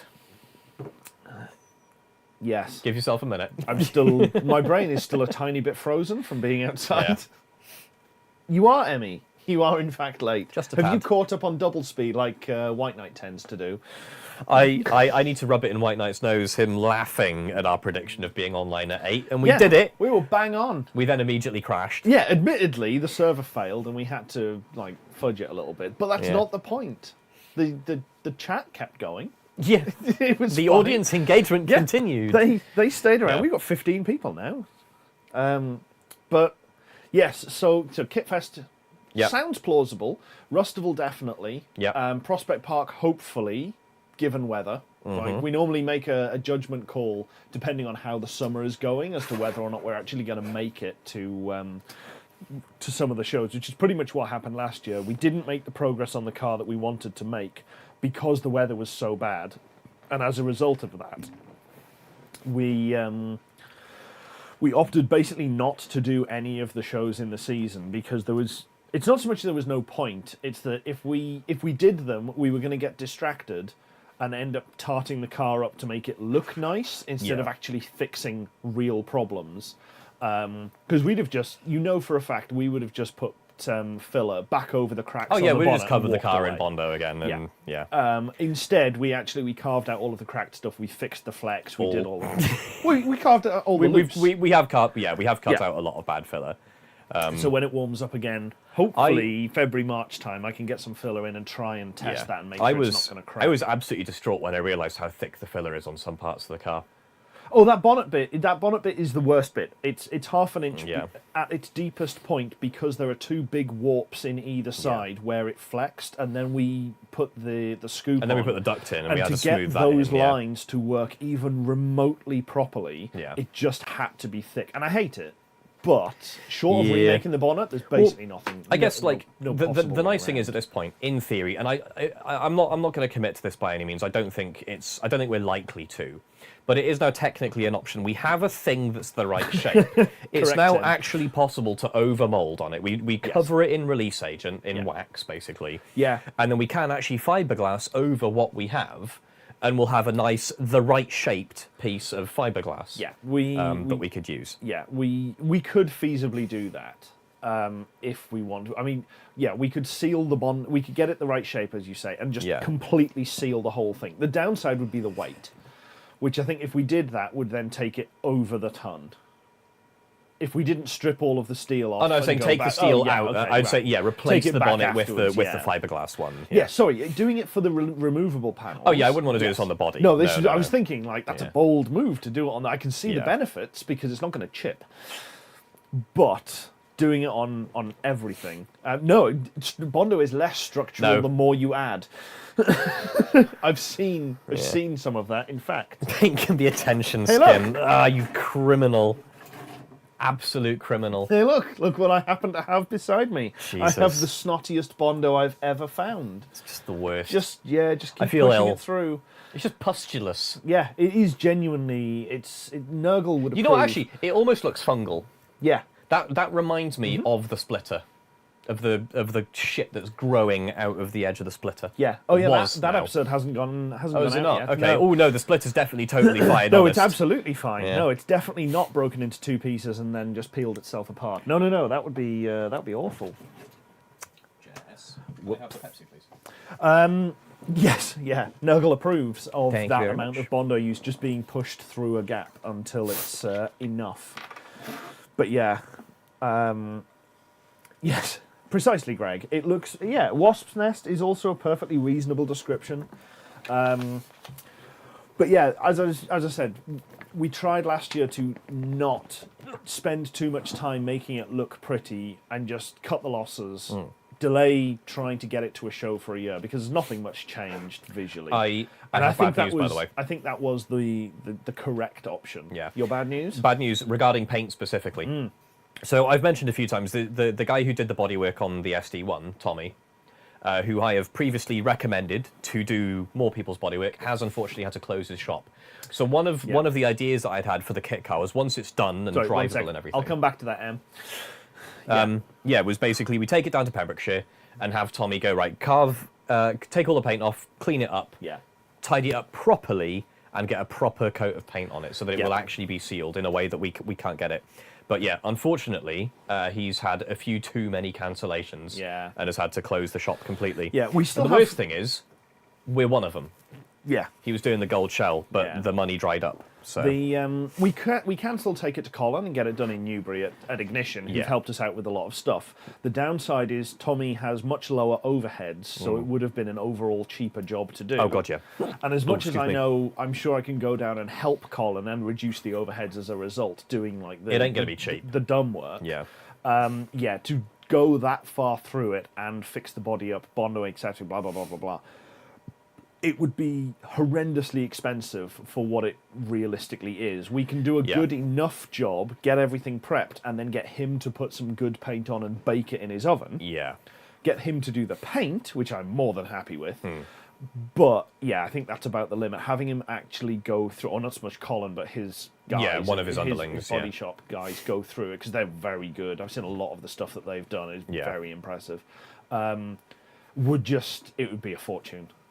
It would look beautiful at the end of it, but I think they might also stab me for handing that thing over and just going, can you fix this, please? Yeah. So we've now got two things to answer. The quick one, and we'll get back to him in a second. The quick one is shoot a driveway paint job how-to. I honestly, as much as... we have sort of done that to an extent, but not as a how-to, just as a matter of course. I would also say we are just the wrong people to do that. I don't think we are good enough at paint. Personally, I am not happy sharing my paint knowledge.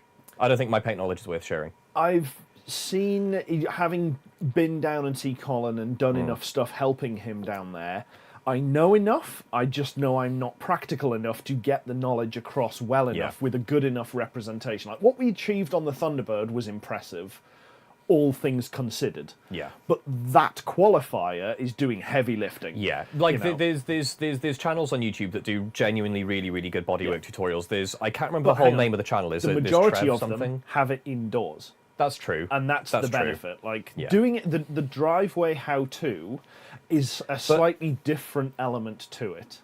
I'm not sure it is, because like the paint, the prep and everything is all still the same. You're just dealing with worse conditions. Yeah. But like the actual stuff that you have to do is constant. So you go and read, like, you go and watch like Trev's blogs, videos. Trev's blog is brilliant. Very, very verbose. The man does not know how to shut up. I can't judge. I resemble that remark. Yeah. They're very long videos, but they are really, really good. And yeah, if someone asked me to give them a video on paint, I would not consider for a second making one. Just go watch Trev. Yeah, there's a Pole Barn Garage. Dalton has done a really good paint job on his, but he spent an enormous amount of time on prep indoors, and he had the climate, he had the space, and everything to do it. I would love to have the ability to even just put up a tent to make it better. But typically over here in the summer, when we have the good enough weather, it's also windy. Yeah. And keeping a tent down is hard work. Yeah. I do wonder if Jason's like a mile, like way back in the video, that's why I'm doing the low cost just in carbon instead of fiberglass. Are you talking about like having a panel that you composite over the top of and then keep the composite bit and discard what's underneath? Yeah, or are you talking about something more recent, just to check? And yeah, to how many things have we had to fix in this car just because of how long it's been outside in bits? And all the elements, have made it worse. That list is growing, by the way. Splitter, definitely. Yeah. Bonnet was our fault because we left it with far too much flex, and it was. We didn't make the bonnet rigid enough. That wasn't so much we didn't make it rigid enough, and we expected too much of the flex in the Bondo to be okay, and it absolutely wasn't. I thought the filler would have more give in it than it did. That was more not a deliberate test, but it was an expectation that yes, we're going to have to go back and do anyway. Yeah. Filling bits and pieces on the body again. We know that the elements are bad. The elements do terrible things to exposed Bondo, and the paint and lacquer we put on was so thin, and the cover that we have that goes on it flaps so much that it rubs through. And it's not watertight anyway; it's a tarp. So as soon as the surface is wetted, water will wick through it to the inside anyway. So we have partially fixed that problem with a big bag, plastic skin over the car. Yeah, but no, the answer is honestly like how many things we had to fix in this car. Basically, anything that's currently painted black, we have had to fix, sometimes multiple times. Like that's like the fairly accurate-ish compression. Yeah, it's not a million miles away. The only thing that we've had to fix because of weather is bodywork and the splitter, which is all of the things you'd ever expect to fix because of the weather. A lot of things, but we have managed to fix a bunch of other stuff. There's a video coming out in 2 or 3 episodes' time, depending on how my maths is working. Yeah. Where we actually fixed the gap at the top of the engine cover. So it's been there for a long time. Yeah, between the back of the roof and where it goes into the big hood over the engine bay. At the back of the car. We finally fixed that. Yeah. and that was so satisfying when it worked. Yes. Yeah. What was it? We got like a little watering can. No and idea. tested Just it, pouring and the that was watering good, can yeah. over. Admittedly, the watering can leaked as well, which is very on brand. Yeah. But pouring that over and it actually flowing the correct way, not just dumping into the engine. Yeah. and When working water as fell off the intended. bodywork where we expected it to from the drains. And the fact the drain channel went 'Cause- all the way down and out, and it dumped it out the 'cause- back of the car. So happy. And we put those drains in years ago. Yeah. Must be 3 years ago. COVID. There was bodywork. I mean, so that COVID was a so decent that length was of time, but yeah, that was end of 2020. yeah. I was building those bits. Yeah. Yeah. So that would be coming up 4 years ago. But yeah, At and least then 4 years ago. and then the latest weather-induced damage is the marine ply phenolic and resin impregnated no, ply. it's not marine. It's phenolic. Sorry, it's ply, phenolic. So Yeah, because we formerly had marine ply, didn't we? we had marine ply, which And we've was also upgraded then to- treated, and it just Yeah. it buckled Yeah. and warped really But yeah, badly. more recently we which is replaced why that. I got the resin stuff. Yeah, so we were- And the floor inside the car seems to have been fine. where it's mostly protected. But the But- splitter, because of the way the tarp tends to close up over the Yeah. front of the car, it doesn't full. So like front of the car that way, with the tarpaulin coming down over it, it never fully closed over the splitter to protect it. So the splitter was always kind of poking out the front edge. It was quite If you exposed to the imagine elements. this piece of paper represents the piece of plywood that fell off.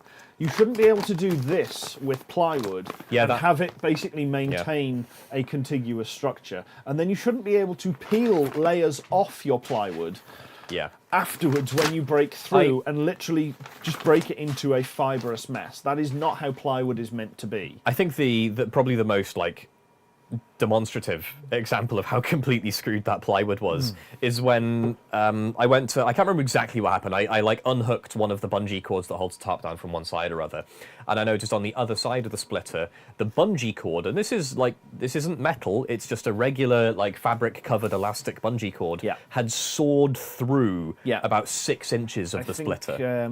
I was planning on putting it up as a short at some point when that one goes out. Yeah. But I believe I have the picture Yeah. somewhere. Yeah, we both took a couple of pictures on our phone. Semi-convenient. Yeah.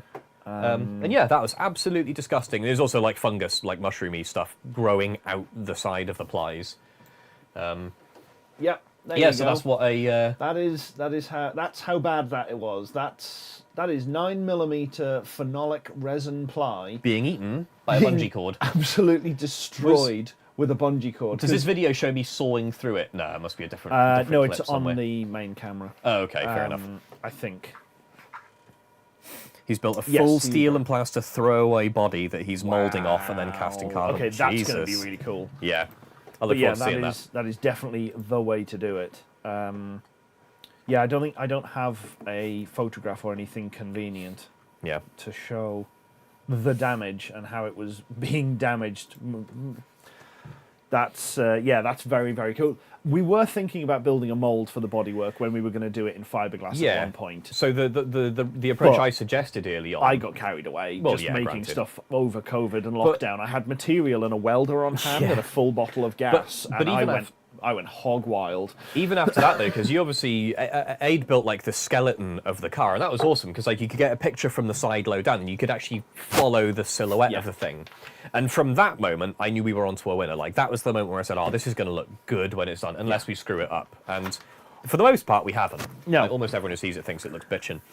But at that point, I could see the shape. So, some people describe it. It certainly has a.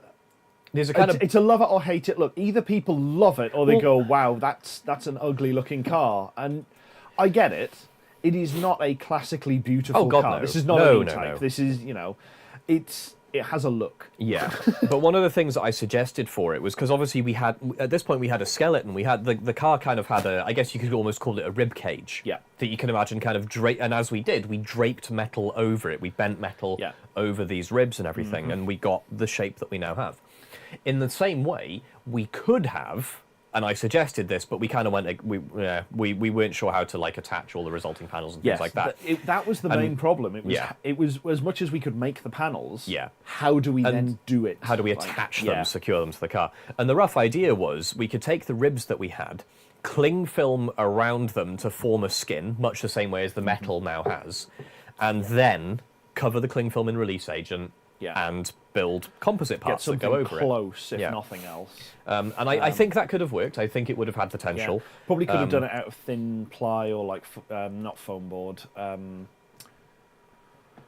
Particle board, particle board, or polystyrene, something, and then sealed it. And there was a variety of ways that we could have done it. There's tons and tons of ways of making molds. But ultimately, but how do we hang the panels and secure them with flanges and making things? the panels wouldn't have been the hard part. Making the panels actually became the easy part of that problem, because the hard part was making the flanges and having somewhere for them to mount to that wasn't in the way of other things, because we hadn't planned that far. We hadn't planned. That's unlike us. It's very unlike us. So that was the reason we decided against it in the end, and we ended up with steel as opposed to any other metal, because steel just welds to steel. You just go glue. And for anyone who's not seen those episodes, the way we made the bodywork was basically we'd weld a panel onto one side of these ribs, pull it over the ribs, and weld on the other side, and that was kind of it. And trim off the excess. Yeah, it was very, very simple construction. It did the job. It worked. It worked well enough. The only thing body wise that I would like to do if I could is put like an arch molding round that gives it a little bit more flair. Yeah. Just to break it up slightly on the rear quarter, and then maybe end up having to do something on the front, just because of where the wheels sit and the eventual ride height, just to kind of fix that. But we can't do that until it's done. So that is by a wide margin not an important thing to get. And I mean, Tim makes a fair point. We could have probably just pop riveted it on, weld on little flanges, sit the panel on until it's in a happy spot, drill through the panel and the flanges, and then rivet it. But that probably would have worked. That just felt like cheating at that point. I don't think we even considered it. I don't think that thought even crossed our minds somehow. It is possible we were just that dumb. The pop riveting side of it didn't, purely because I was looking at the flange problem. And where to put them and where to get things. On certain parts of the car, it just wouldn't have lined up. We could have got around it. I could have found a way. Yeah, I would offer that anywhere we could weld the steel to the frame, we could have welded a flange to the frame. It's more or less the same operation. The main one is the roll hoop, as it goes across the top, how you get between those two panels. Now I'm thinking on the fly. I can be like, I know, you could do that, you could do that, you could do that. I can think a way around it. But that is, again, with 4 years more welding and sheet metal experience. And having also built the thing, Yeah, exactly. Now I know what it's going to look like. Now I know how I could make those parts removable again, and what parts would be, no, this is just permanently attached. What parts would be convenient. Because if you could take the wings front and rear off, it would make it a lot easier and more convenient to get into certain things. Headlights, tail lights, rear suspension components. A selection of things we have, once again, kind of screwed ourselves with. But it happens. Never mind. Let's be fair, it's not like we're going to be selling this thing to end users who care about maintainability. It's okay for it to be kind of a pig to work on. Because we know the thing inside out, upside down. Just seal the body. Seal it and make the molds. It would be... make the molds in situ.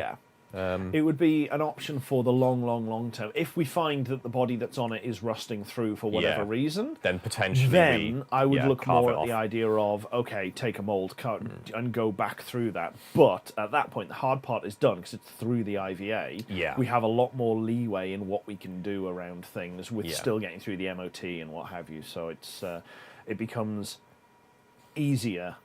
Even if it's not actually that easy, all things considered, it's still easier than... less difficult, I think, is the way to think about it.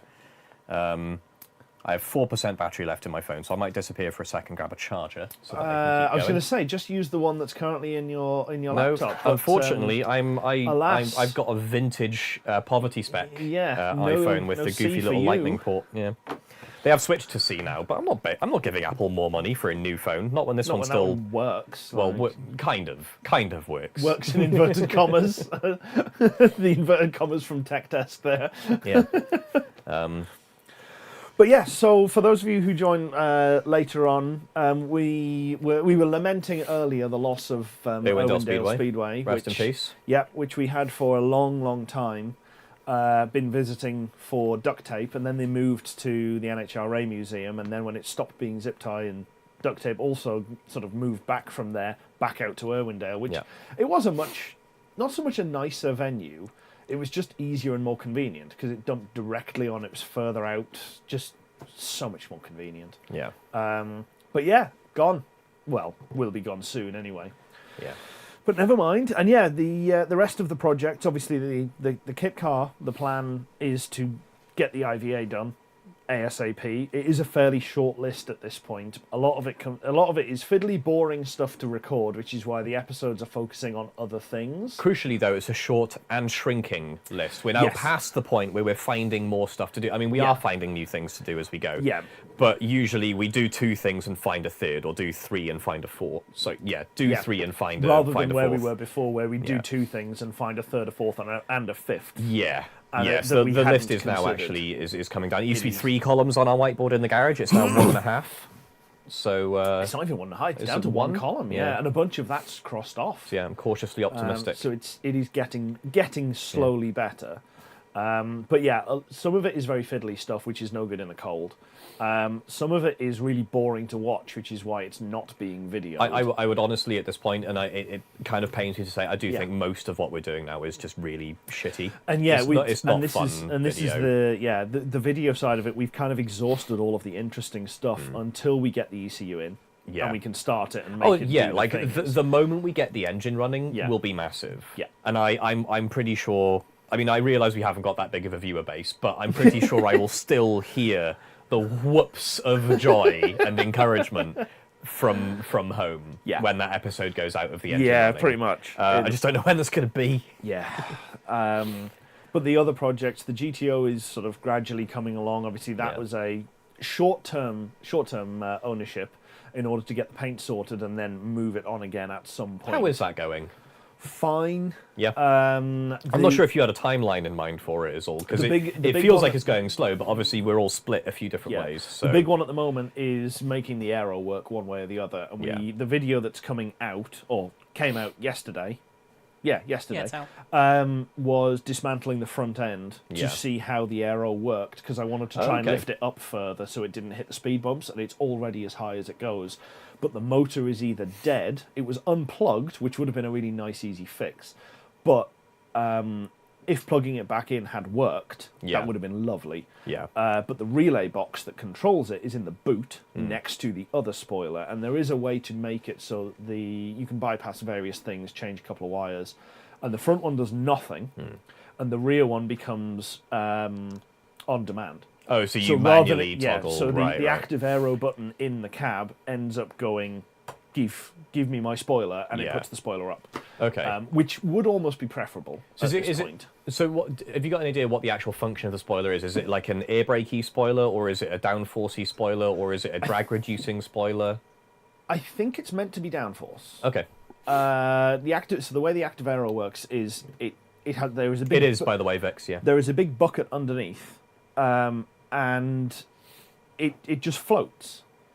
And then when the motor turns, it just goes and just pulls it down, so the dam drops. But the dam is pivoting off the very back of it. It's just a big plastic Oh, so it's not bucket. the wing doesn't move, it's something under the back of the car. No, so this is the front. Oh, right, okay, yeah. So on the front of the car, it's a big air dam that comes down, and it just gets lower by about 2 or so inches. Yeah. And it's on a little cam drive, and it just goes like that, and then so if I understand correctly, that would reduce lift and probably reduce drag, because it would send more air over the car and reduce some of the sort of underbody turbulence, underneath. I think. And then the back, the spoiler just does this and comes up at a slightly more aggressive angle. Okay. It's not like a lift up, it's a pivot. Right, okay, yeah.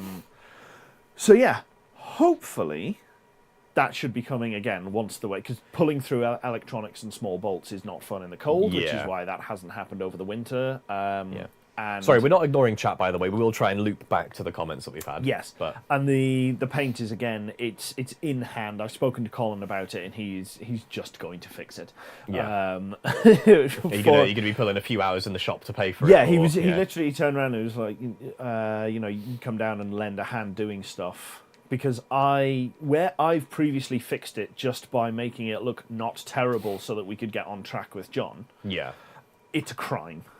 Right. There are tiger stripes through the lacquer underneath where it wouldn't all come off. Yeah. And if I went through it any deeper, I was at risk of going all the way through the paint. Yeah. So it just got coated over the top, a thin coat, single coat of lacquer on, and hit the track. It wasn't paint it black and hit the track, but we painted it red and hit the track. Paint it crap and hit the track is the closest I can offer. We did I actually think, spray the spoiler black and then hit the track. So okay, that's close enough. It scans. But yeah, that's where that's at. So that is. Emma's described it as not even a 20-foot paint job. I think I called it a good 60-mile-an-hour paint job. Oh, okay. When if you see it go, it looks all right as it whizzes past you. Binks. We've got a Binks entering chat. Oh, he's seen Oh, he's seen it. Target locked. Nice. Yeah, Loki came in here and just started helping himself to the treats. Because he was doing it so quietly, I didn't notice. But he was only getting one out at a time because the bag was unfortunately open just behind. So, should we do a quick backtrack through the chat? Or have you got while you do that, I'm just going to run through the others. So the Thunderbird, we got the new starter motor to get the engine to turn over. Fantastic. We put the new starter relay in. Fantastic. And it did nothing. Unfortunately, that was when John was over. Not because, unfortunately, because he was over, but unfortunately, it was peeing down the entire time he was here. If you've seen the video, it was raining through the tent that we were underneath. Oof. It was soaked all the way through. We had to keep stopping so we could put the camera away because it was getting rained on underneath the tent and driving in sideways. It was absolutely horrendous. So yes, so that was... Oh, is this what you heard, Banks? Yeah? He's just going to walk right across that laptop, isn't he? Go back that way. Look, it's there. Look, it's... I don't know where it is. It's here. I know. Luna's about to get it. So yes, the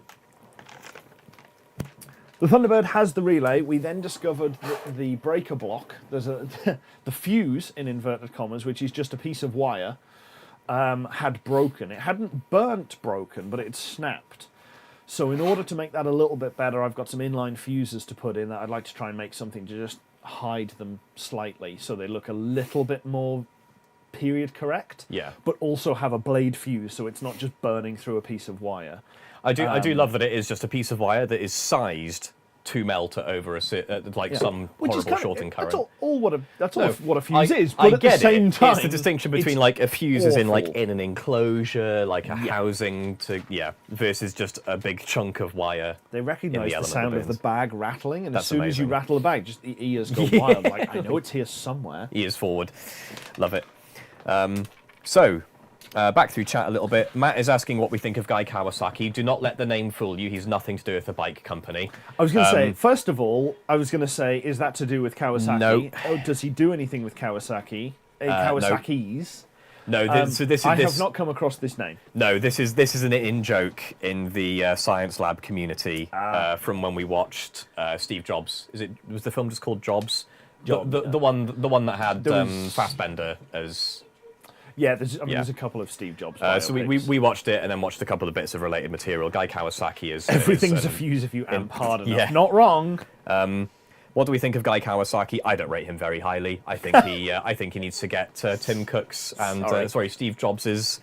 I've just seen White Knight's comment. Yeah. So White Knight is perennially complaining that I don't announce these live streams with enough notice, and despite having announced it at 4 o'clock this afternoon and put up another post later on and sharing it across multiple channels in Discord, he said that he saw the post, forgot, and went shopping. No excuse this time, mate. Next up, we've got M saying she better have an invite for when we try that. That's from when we were talking about starting the engine. Yeah. Yeah. Oh, I'm gonna need as many people as I can with fire extinguishers, and also for moral support for if it doesn't start. And we will need shoulders to cry on. Beers on hand. And beers either to celebrate or to commiserate, whichever way that goes. Gav's saying it's the same problem Bomb has. They're mostly just fiddly finishing bits that take time, but it's mostly really dull. On the other hand, we're also not stupid. No, we are. We're a different kind of stupid. We're not going to spend a year building a PCB printer. Yes. I will willingly use someone like PCBWay for that. No, we would just buy a PCB are cheaper. Yeah. Oh, okay. Well, because PCBWay is American. Yeah, and Australian. They do stuff as well. Yeah, whereas they are basically global, but they ship globally and everything. But JLC PCB is they are good Chinesium. So very good. I do like JLC PCB. And then the Golf. is potentially tomorrow in the process of having the engine rebuilt, which I've been saying for a long time. Last winter it didn't happen because it wasn't that cold, so I was never stuck in the garage doing things. And this winter we've only just got back into it, and it was very cold, and the garage was in no condition to do it. And by the time we'd sorted the garage so there was enough space to do anything, we didn't have enough time to do anything before we needed to come in, have dinner, and get ready for this. So that is a tomorrow/future problem. Yeah. But I'm being hidden by a Loki. This is probably an upgrade, really. I don't think anyone's going to complain. It's just a black void. Yeah. Again, as soon as I put my hand in the bag, they're like, I know that noise. Luna is about to help us out. Oh, she walked straight past them. She was about to stick her head in. Amazing. Luna. There you go. But yeah, that is the New Year's update. So we will hopefully be doing another one of these in a few weeks' time when you're back over. And I might even go through some of the big list of things that I have saved on Facebook and gone, oh, that would be interesting to chat about, and actually pick some stuff up. Yeah. And maybe get some people in with us to actually talk about their things too. That'd be cool. And Yeah, there's quite a few people who have expressed an interest in coming on. Yeah, it does run the risk of turning into a bit of a podcast. Yes. Which I always said we weren't going to do. Yeah. But I think I the joked idea about of doing, but I don't mind. the idea of doing it live feels different to doing a podcast. The only danger is, like, if someone can come in and actually take part in person, that's fine. The danger is if you do it remotely, you lose all the cadence. Yes. Like the tempo just completely goes. There's one. We have a call-in system set up. Yeah, and as far as I know, it's work. tested. It was tested. Sorry, no, it was tested about 4 years ago. Correct. It was tested once. Yeah. And it worked. Yeah. Once, and then we tried to use it live and talk to John while he was working in the garage. That was it. And it failed miserably. Yeah. And I didn't understand why, because everything was the same. Yeah. But no, it's not so much a technical problem as it is a social one. I've seen exactly one podcast ever where anyone is on remote and it actually works, and it's because it's the same people every time, and they have like a feel for when they can chime in. Which if someone's stuck on remote, because you've got really, the lag. really difficult. You have a delay exactly. lag, and it's pretty brutal to deal with. So Yeah. there's definitely an element of that, but obviously getting people on site has its challenges. Reading is very central, and at the same time, nobody else who does cars seems to live here other than Neil, who is just on the other side of Reading. Yeah. That's Old School Cool. Which one's Neil? Old School Cool is his Instagram thing. He So does well, more I'm not stuff on on Instagram, so rather than YouTube stuff. He still does some YouTube stuff. As long as the only Golf engine engine rebuild we do anytime soon is yours. Yes. I do not want to have to rebuild a modern Golf R engine. And the only person who I'm having rebuild your engine is Nick at DT, and that is a 300-mile drive. So you better make it, if you're going to blow it up, you better make it worthwhile for a 600-mile round trip. Yeah. But they will tune it, and they'll do a very good job of it as well. Are you? Yes, he was. Oh, did I tell you? Sam asked me. So we've got the injectors out of Sam's E92 that we did a few years ago. We hung on to them. Yes. And Sam was. I was talking to him about taking them up to DT. Yeah. And I think he messaged them, but to do them, It's like £50 an injector. Sam was like, I am not that curious. Yes. Yeah, they were, because they are more modern. Like my ones in the Golf were dead simple. We throw them in like 20 minutes through. It was, they're like nice they're direct inject. They're meant for a DI gasoline engine. So like the pressures that they're meant to be driven by. The pulse widths, the sort of control behind them is pretty monstrous. So yeah, pretty much. And yeah, as you say, it's a lovely thing, but you're not. Well, I was going to say £200 curious. It's not. It's a £600, so it's £300 curious. Like that is a big curiosity bill. Yeah. For something that you know ultimately is probably broken. Yeah. Beyond use. But yeah. So I think we've nearly been going 2 hours, which is pretty good. So we've got two options. Still allegedly got 15 people watching, which is incredible. Do we wrap up surprisingly quick relative to normal? Or do we go into our usual 3D printing tangent? I mean, 3D printing. We've done so much 3D printing. We have no 3D printed bits you around the that tangent no counter there, Tech. Yeah. I mean, I'm surprised we haven't had a tangent counter so far. We've always managed to loop it back in. We've been pretty disciplined, but... I had it doing blue screens. It was more... Yeah, Jess, do you want to throw wireless cam on? Oh. Okay. Positioned he keeps almost staring perfectly. directly down, and I can still talk to people because I can just look over the back of his neck and talk to Zoom people in on that the way. binks. Hey, buddy. Love it. He's unfortunately terribly lit because he's in one of the darkest spots of the table, but never mind. The other two are just like, where's treats gone? More treats? Oh, do you say the word out loud? You said treats. Obligatory cat cam. You saw his ears and the neck snap as soon as it ruffled. Yeah. You get it? Okay.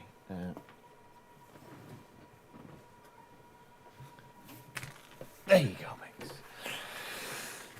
But yeah, it's hopefully going to be a much better year for production and for videos and actually getting things done.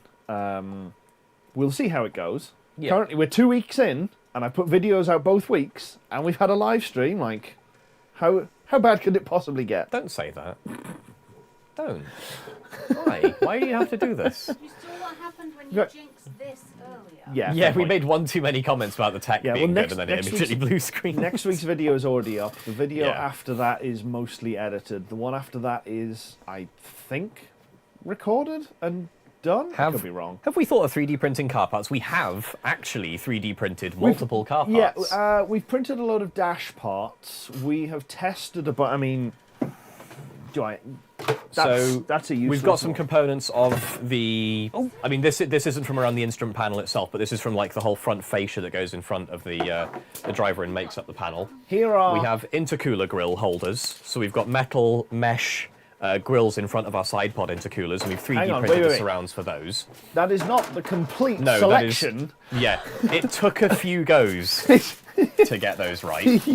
How many do I have here? One, Yeah. 2, 3. Actually, 4, should we just bring the whole 5, box up? 6, 7, 8, 9, 10, 11, 12, 13, 14, 15, 16, there's 17, 18. There is 9. There is actually a full 20 different. Oh, sorry. Sorry, Kat. 20 attempts at making those intercoolers, plus the ones that are actually on the car.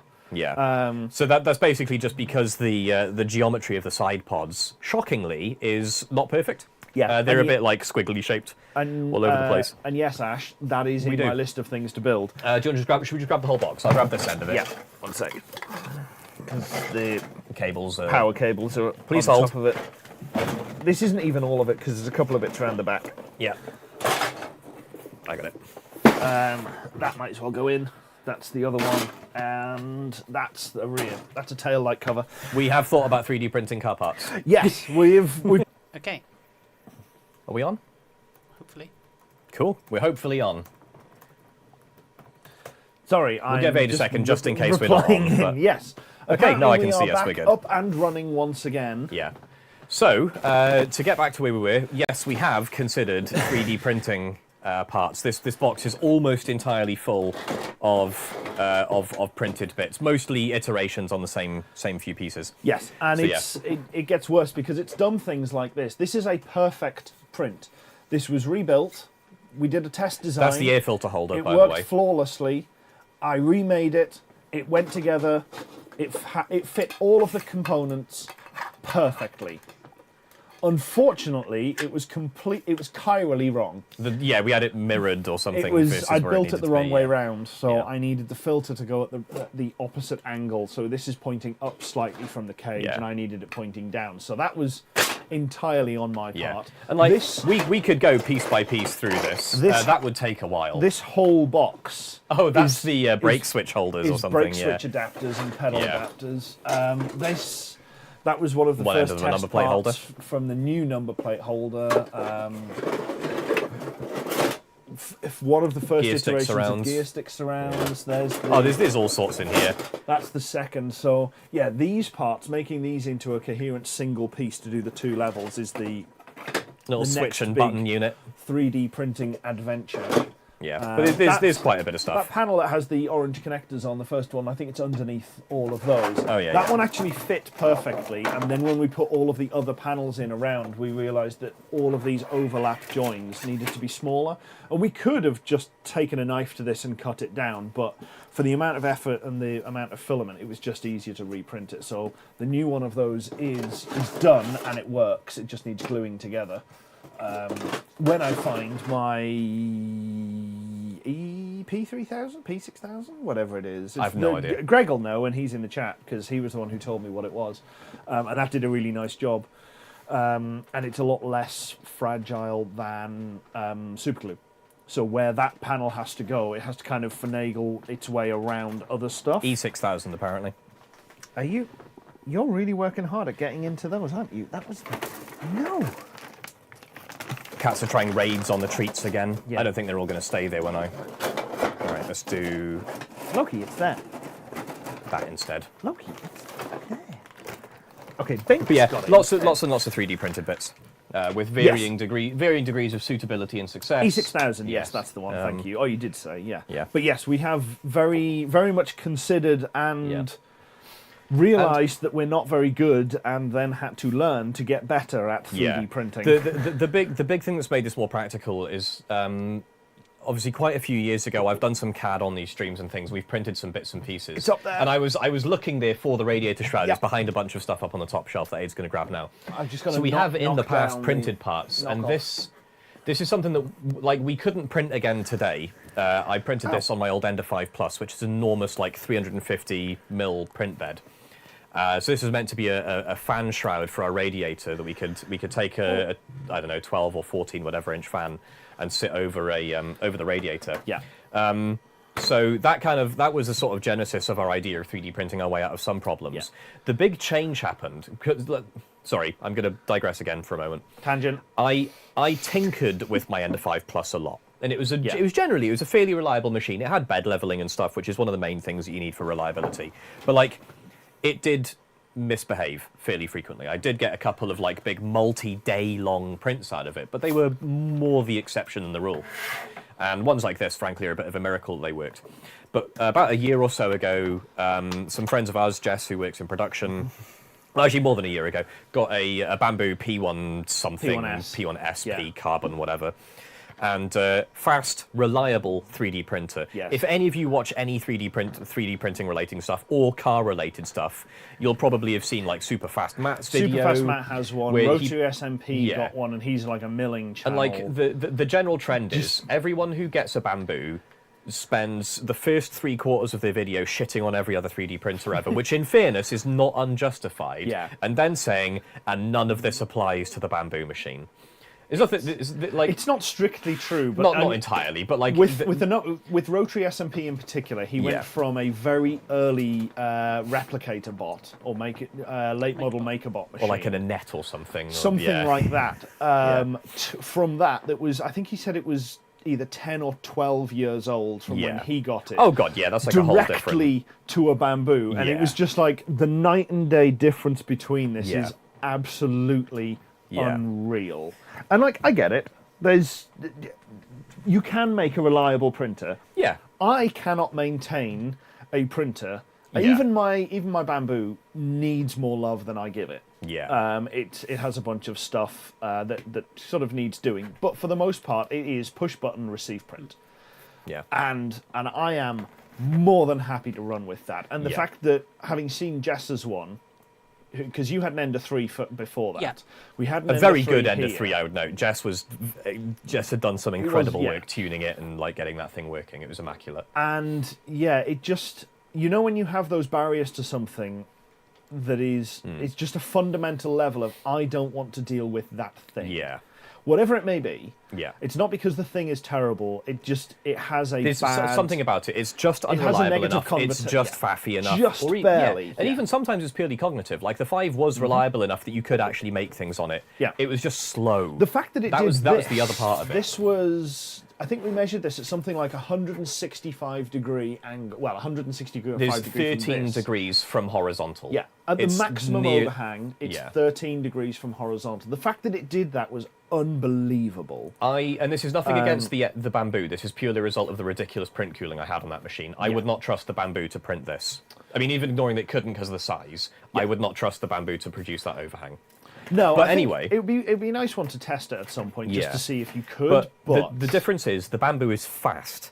And it is both fast and reliable, which means we can do this. We can do 20 iterations to get a part right. The video that we filmed when we fixed a bunch of stuff, and whilst we were waiting for paint to dry and things before Christmas, while we had a little bit of a window to do some body stuff, that wasn't really sort of filler critical.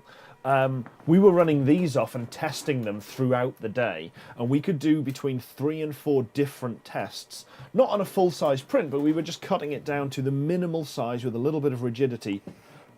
Test it, okay, that needs to change, run it again. Yeah. So we could run a print off every 20 to 30 minutes in exactly the size we need and just run and run. And another thing that's important as well is with the bamboo, you can trust to a much greater extent that when you press the print button, it will just be fine. Yeah. You don't have to actually watch it. As Gav said, the Creality K2 is basically the equivalent to the bamboo. Yeah. And you look at it and you go, oh, that's just a bamboo. It's I mean, not. in fairness, any machine that's a fully enclosed pretty much. Core They XY end up will, looking very similar. But bamboo got there first, just ahead of the competition. Yeah. And everybody And jumped on that bandwagon so fast. There is a little bit of like there's a phrase in engineering. There's this idea of steam engine o'clock.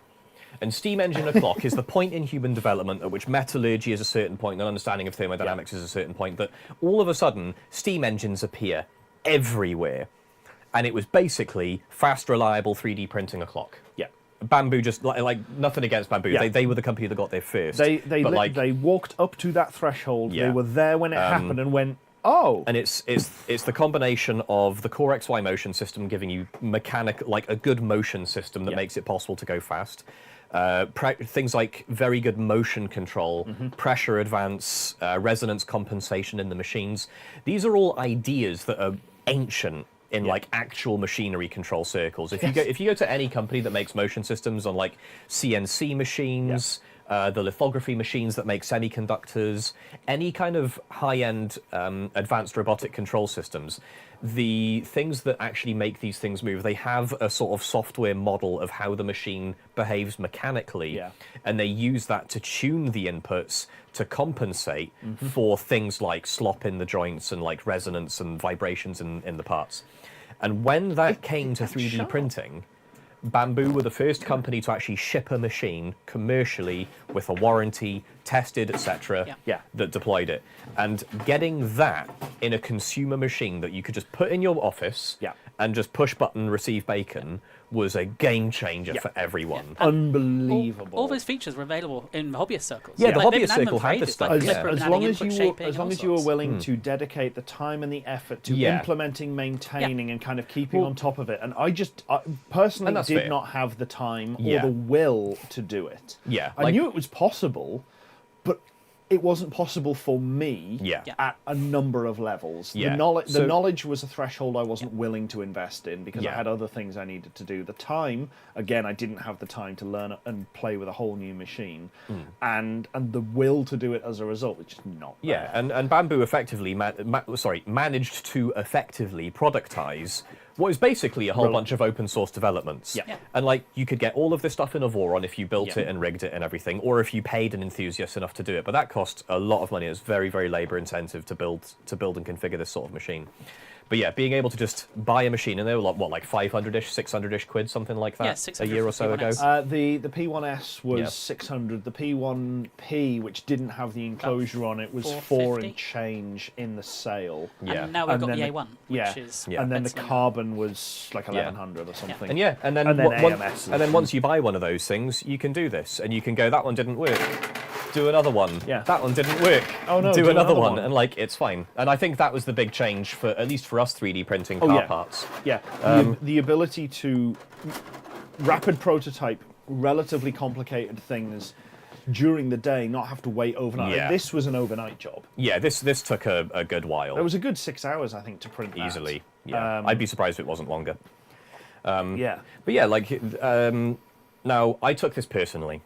I am, with possible exception of Jess, I am possibly the biggest 3D printing nerd in PedalBox. Yes. I have a couple of friends who are vastly bigger 3D printing nerds. One guy who literally builds them and was representing Voron at the stand at the Was he really? at the Rep Rap show Wow. a couple of weeks ago. Brilliant. But like, I took this He person. went deep into that. Yeah. I didn't realize you'd gone that The, deep. the funny thing is, a couple of years ago, I 3D printed a little Stream Deck holder for him, and I think it's when he got that he just got went, the bug. He was like, "Hang on, we can just like make stuff," and then he went deep in that rabbit hole. Yeah. This is anyone who knows UT Ghost. This is him.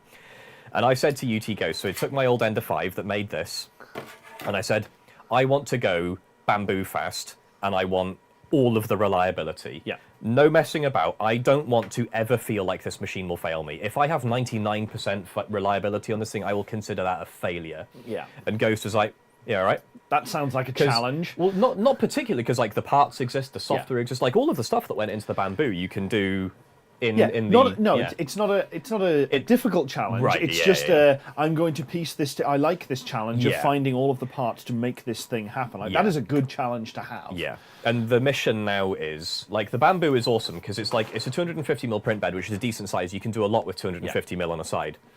The 5 Plus is 350mm on a side, and as of a couple hours ago, I have greenlit.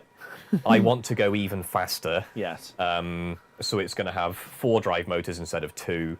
It's probably going to run at 48 volts. He did actually say when I floated the idea, he said you'll need to reinforce the frame to go this fast. Don't worry, I have a welder and a pile of steel. Well, it's aluminium, so I'd have You to had bolt bolts to it. too, yeah. But yeah, you can build a roll cage around it. well, my current plan is basically Build a roll cage in DOM. No, this is going to be an inspired by Lotus 3D printer chassis. Add lightness. No, it's stress skin.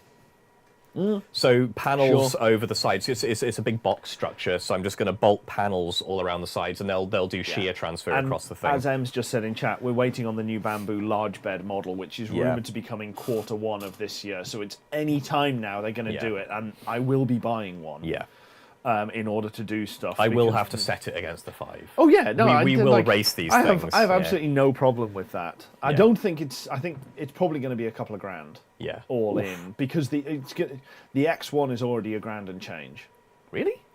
Oh wow. The X1 carbon. What's the appeal of the X1? Is it just carbon motion system parts instead of metal, or is there more to it? Bigger screen with more usability, better camera with full recordability, with full record. Okay, so that's probably good if you're running a print farm and you need like And- accountability on the And parts. it does full flow calibration as well. full flow calibration.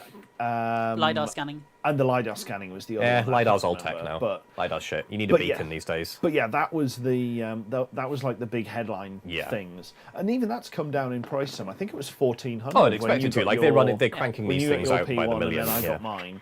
In the sale, it was 1,200 and change. Now Yeah. they're 1,100 and something. Yeah. And you wouldn't need to buy the combo pack because you've already got an AMS. Exactly. So Yeah. like that's the convenience there. But yeah, the Oh, and it's large, got a faster processor on the board by the sound of it. okay. But the larger form factor means we can. There is again. This is, excuse me, spoiler on an episode that's coming up. The front air curtains. We've been looking at how to make them better because they're very flat-fronted, but trying to make them curved in a compound style to line it with the rest of the bodywork is a nightmare. Yeah, we just can't fabricate it in metal. They're about as complex as they can be already. However, if we took the skin off and went back to just having the corner frames and nothing on the edge, we could just print that shape. But it won't fit on the bamboo, so it'll be a multi-part thing. And ultimately, we have no need to do that for the IVA, so it's not a consideration. But down the line, being able to remove what is probably a couple of kilos from the outer corners of the car would be nice. Being able to make them a little bit more rounded and put the aerofoils, not aerofoils, the dive planes. Dive planes, that's the one. Put the dive planes on as well would be very nice. So there's a bunch of stuff that's like I can get behind that. I would very strongly recommend holding off on that until we've tested whether the $6 million 5 can fill that role. Well, I mean, Why is the stream showing random bits from earlier? It's currently showing panning around I kind of want it Irwindale anyway. Speedway. Unless you've refreshed and it started back to the beginning again. Oh, so yeah, that could well be it. Yes, it had. Yeah, so just Sorry, my phone was playing from the start. do a full refresh and Yeah. it'll catch you directly up. Yeah, we did. I wonder if that was the problem that Jason was having earlier when he was saying about the molds and stuff, whether or not it had stalled for some other reason. Yeah. What was the carbon setup? Yeah, it's more which is for, especially for what the farming camera and stuff Yeah, is. exactly. But yeah, even just upgrading the P1S with the hardened stuff, hardened gear, better nozzles, etc., Yeah. unless you need that camera, which for us, No. having the don't, nicer camera, it would be nice to have. I'm not even sure it'd be nice. It seems completely for our application seems completely pointless. For a couple of instances where you can go, and we printed this cut to super fast and you time get your lapse nice. and doing that. Okay, fair. That's it. It's only because I do video stuff. Yeah. Practically on every single other aspect, it's a waste. Found a little mini that's it. 60 quid 1080p camera that we can just put inside. Anyway. Yeah, exactly. I could put the GoPro in. Yeah. Like I could put the GoPro in and get exactly the same deal. There's easily ways around it. Hi, Logs. Are you after yet more? Of course you are, and you've seen it. And I'm willing to bet when I make this noise, the others may also come running. The thing I'd like is easy home fabrication of PCBs. Just single layer. Yeah. An easy way of doing it. Yeah, not the bomb way of doing it. Oh, So I touched on this earlier when Yeah. Gav mentioned bombs slowing down. I think they are absolutely mental. I get why they did it. No, I don't. I just don't. I get why they did it. I wonder if we could. For context, for the Bad Obsession actual- Motorsport rigged a CNC machine and some 3D printer parts to extrude solder onto a PCB. Onto it. Well, Yeah. an unprinted Well, circuit board, as it were. sorry, yes, I guess. Onto It became a a PCB, Yeah, but- onto a board. They effectively using a 3D printer extruder and hot end and everything, printed solder onto a board. And frankly, I don't understand the appeal at all. I can understand how the thought initially came into being. Yes. I absolutely cannot sympathise whatsoever with them spending a year on it. No. I don't think they should have gone that far. I think they could have cut their losses, left it as that's an interesting idea, and tickled with it in the background, but done other things to make it. I think that investment level is just frankly, time investment level is. It just, has the vibe. I don't think they actually spent the year working on it anything like full time. I think what happened, it has the same vibes as when I've had a really, really, really bad ADHD week or two at work, and my boss asks me what I've been doing, and I have to make some tiny, tiny little thing. I mean, I don't have to anymore, thankfully. My new job is very understanding and much better about it. But this is a problem I've had at previous jobs when the ADHD kicks off proper bad. And I come to my monthly report or something, and I have to explain why I've done nothing. Yeah. And of course, I'm not going to do that because I don't want to lose my job. Yes. So I make some random tiny little thing, say, oh yeah, it took me weeks. And anyone who's inside the engineering context will hear that description and go, that didn't take you weeks. No, it didn't. That's not how this works. And I'm convinced Bomb are in the same place. Yeah. I think they lost momentum because they spent a bunch of time tinkering with their circuit printing thing. They lost their momentum and they just shelved stuff, and they'd go back and chip away at it occasionally over a year. Yeah. And then when the community said, what the f have you been doing? They said, oh, we've been trying to deal with this really, really hard problem. And it is a hard problem, and they were stupid for carrying on, But it basically. was a hard problem, but I think given that home etching of PCBs exists with a bucket of acid, Yeah.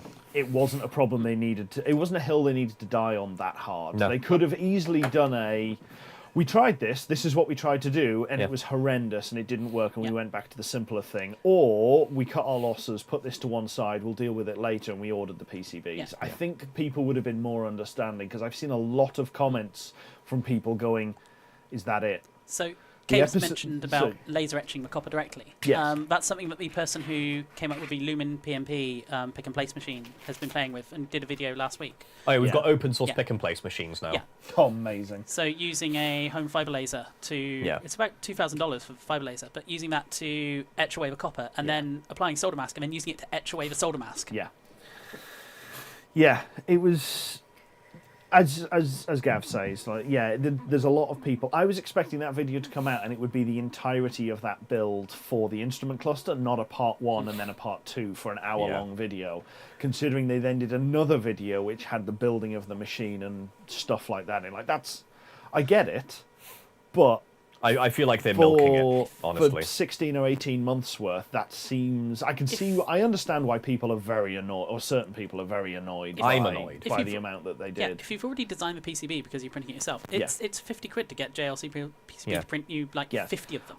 I understand it from the point of view of, no, I'm bloody minded and I'm going to do this. That doesn't make it smart. But it's not a still smart dumb. answer. Yeah, exactly. Like I understand how someone can get into that spot and be dumb. Yeah, this is what I mean by I get it, but I'm not convinced that it was the right way to go about it. But it's still going. They're still doing better than us for subs and watch time and money. That's like, fair enough. I'm not willing to take that as evidence that they're always right. Yeah, it's the first time I've seen them do something overly complicated and gone, huh. I've never watched a bomb video and then leaned back at the end and gone, you clowns. Yeah. I don't really want to repeat my actual thoughts, so I don't want to get us demonetized. Not that we make much off the YouTube channel anyway. But no, I just... Are you coming up, Luke? I have very impolite thoughts about Bad Obsession lately. I mean, okay, fine, it's their car. If they want to fuck around for a year and install the thing and not get to drive it, fine, that's theirs. But no, sorry, I've been really negative about this. It was a... I think understandably, but nonetheless, it's not a vibe I want to... Shared workshop? What, with Bomb? No, with various like Lumen PMP and Laser Etchers and... definitely. You mean the Reading absolutely. Hackspace? Yeah. Which I'm a member of and I've not been back since my induction. Yeah. But No, definitely. Well, this is it. Between across our house and Jess's house, we have a bamboo with 16 possible colours of simultaneous printing. AMSs feeding AMSs. Yeah. So, because I got one because it would fit all the PedalBox colours, so I could make keyrings and such. I mean, this is an overscale one, but the point stands. I can make keyrings and the number plate wherever it's gone. I think you've eaten it. Which was really handy, and then realised that actually having another one would make more sense to put other colours in for other things that we needed to do outside of the core 4 white, black, orange, blue, which was fine. So yeah, we've got 2 AMSs. Jess has 2? We got 2, yeah. We both kind of went, we could get a third, and then immediately I went, no, because the amount we'd need a second, let alone a third, I'm sure I can borrow it from you, and you can borrow one from me. And if we really need it, we can borrow 2 from each other one way and make it work. So there's no point doubling or tripling or quadrupling up at this point. I remain bitterly angry there is absolutely no interoperability support at all in the AMS. Do you know the way you make an AMS talk to any other 3D printer? You remove its motherboard. You remove everything, and the only thing you leave in is the motors. You keep like the actuators and stuff, but all of the logic you have to take out is insane. There's absolutely no interop in it at all. Yeah, it is a little bit. It's a bit disappointing, but I get it. I'm not laughing, but I get it. There's a reason that when I go multi-extrusion, I'm going to be buying Prusa products because they are interoperable. I'm going to be getting an MMU to dangle off the 5, but No, I very much like the Prusas, but just not the price tag. Yeah, I mean that's always your trade-off, isn't it? Because they're made in Europe as opposed to in China. It's probably much less automated manufacturing than Bamboo have. Because like the quality of Chinese manufacturing, say what you want about like the Chinese kind of crap that you get from Temu, etc. Like China's like industrial base is incredible. It's 2 ends of the scale. Oh yeah, they produce both extremely good things and the worst things. Well, it's not just the quality of the things they make; it's the effort that has gone into the manufacturing infrastructure. Yeah, like what Britain used to be for steam engines. Yes. In terms of like we had the, I mean, a little bit overly compressed, but roughly speaking, we knew how to make them. And China now knows how to make everything, and they just have incredibly good facilities. Loki, you're not production. Yeah. What are you? I think he's wandering behind. Yeah, he's going behind the Atom. And is he coming out the front or the back? Is the only question. The back. The back, and then he's going to jump down into the server. But no, Bamboo's always going to have a huge when we advantage. desync again in a second. This time we can blame it on Loki, maybe. He hasn't come out yet. Binks is now on my desk in there. Love them. Standard. Yeah, when the back of the server rack used to be open, Binks would go in through the back, climb all the way up through the drawers, and come out of the very top and be like, "How did I end up here?" Yeah. You should know. Yeah, production. Yeah. Yay. There we But go. no, I nearly bought a Prusa machine because I was eyeing up. Did you spec up the basket and then look at the total? No. I was genuine. I was going to pull the trigger. The thing that put me off is the delivery time because I was going to get the Core 1, which is the new Core XY fully enclosed machine. Right. Great machine, and the big thing that pointed me at Prusa rather than Bamboo is like, I trust that Bamboo is going to be very, very successful. Like they obviously are very, very successful. They're printing money, hand over fist, pun not intended.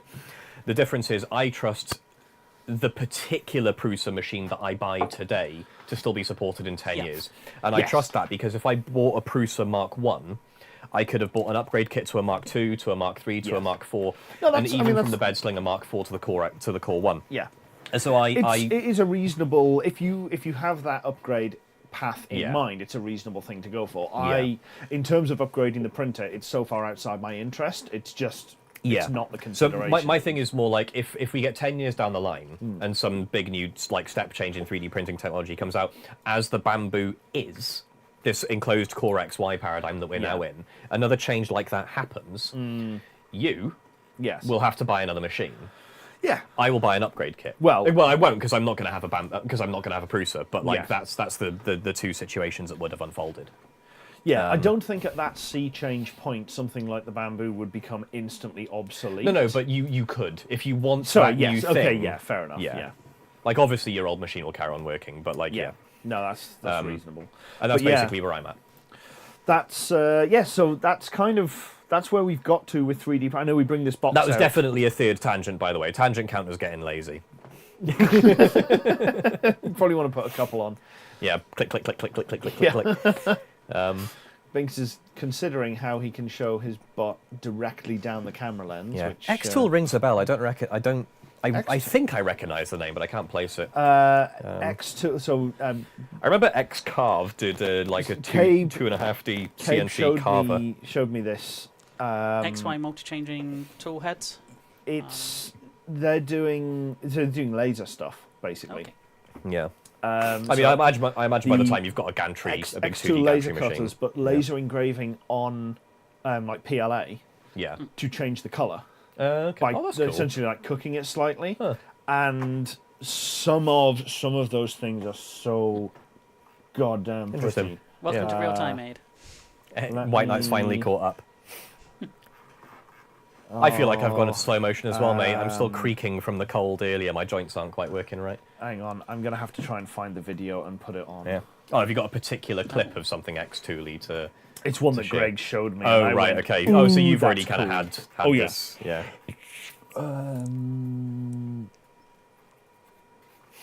Greg, you might have to actually link this to me properly so I can find it. Batch Industries ring a bell? Yes, that's the one. Yeah. Yeah. And now we wait. Because I've kind of run out of tangents to share, so we're just going to wait for this video to come up see what happens. I don't even know if we're going to get audio from your PC. Help me, Greg. You're my only hope.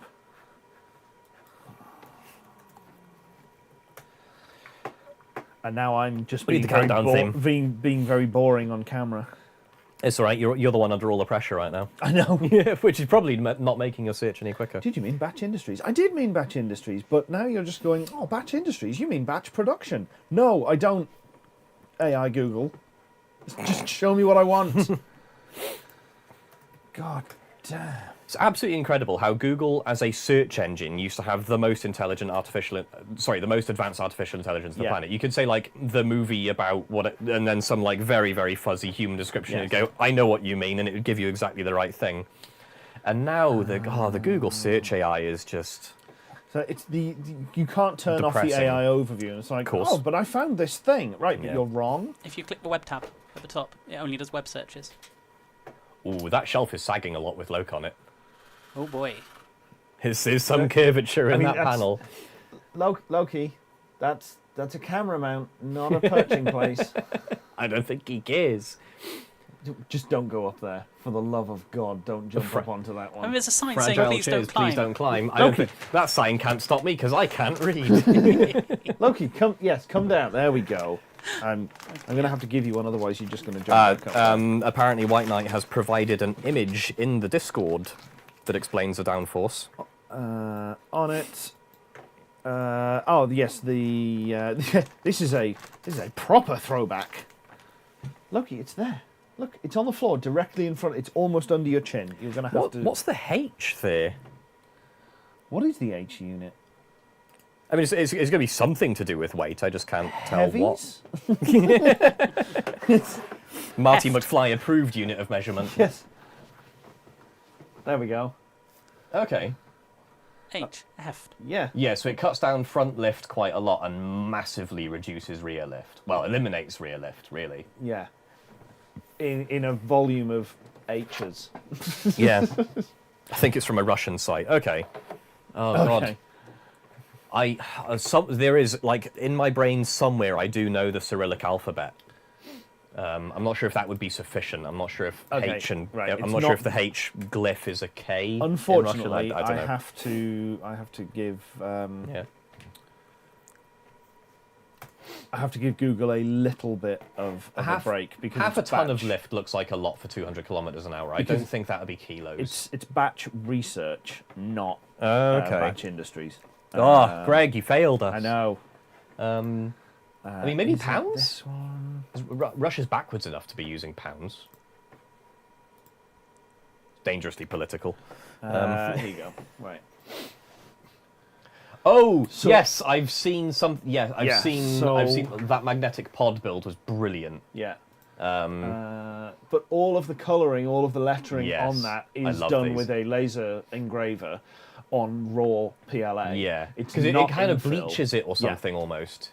Yeah. The other video I watched was them testing between two different units at different powers. Yeah. And it was something like one was a 2 watt, one was a 20 watt. So you'd assume lowering the power of the 20 watt. PedalBox is streaming. You should put that on. Oh yeah. Lowering the value of the it'll cause a blue screen. of the 20 watt to 2 watt to like 10% should it be equivalent to the 2 watt? Absolutely not. That was not how it worked. Oh, to be fair, he did update. He said, "No, I lied. It's batch research." Yes, that's what I saw when I read that. it, and that was how I found that I was in fact looking at the wrong thing. There we go. So that is. But no, the stuff this guy, these guys, this person. Let's go with they. The stuff they do is quite wonderful. There's something about that kind of sci-fi looking aesthetic that I absolutely love. Yeah, so that's them testing it on some PLA to see what the colour changes are at various different speeds as it goes across, and then like etching in different power levels and different speeds and what have you to work out what they needed to do. And I looked at it and went, magic. "Oh my God, that looks amazing!" But like, that's it. You made a 3D printer, and then you managed to print on your 3D printed thing. Like, that's so good. It just looks so amazing as it goes down. Yeah, I want one. Right. Yeah. Everyone in the room's like, "I need it. I need it." If only someone was monitoring chat. Yeah. I need it so much. # one brain cell. Yeah. Yes. It's glorious. 11 out of 10. Yeah. I need one of those heat set tool things because I'm just doing it badly at this point. I use a soldering iron. I use a soldering iron, and unfortunately, I end up sticking it into the back of the print. Well, one thing I bought a while ago, depth. I bought a PCB drill press. So the idea is you strap a Dremel into it, and you use the Dremel as a very, very high RPM drill driver. But I'm quite sure that with a small 3D printed adapter, I could set my soldering iron in it, so I get like a perfectly vertical press for all my heat press inserts. Yeah, I think that's a printed seal that he made as well. The TPU gasket. I could be wrong, but I seem to recall. Yeah.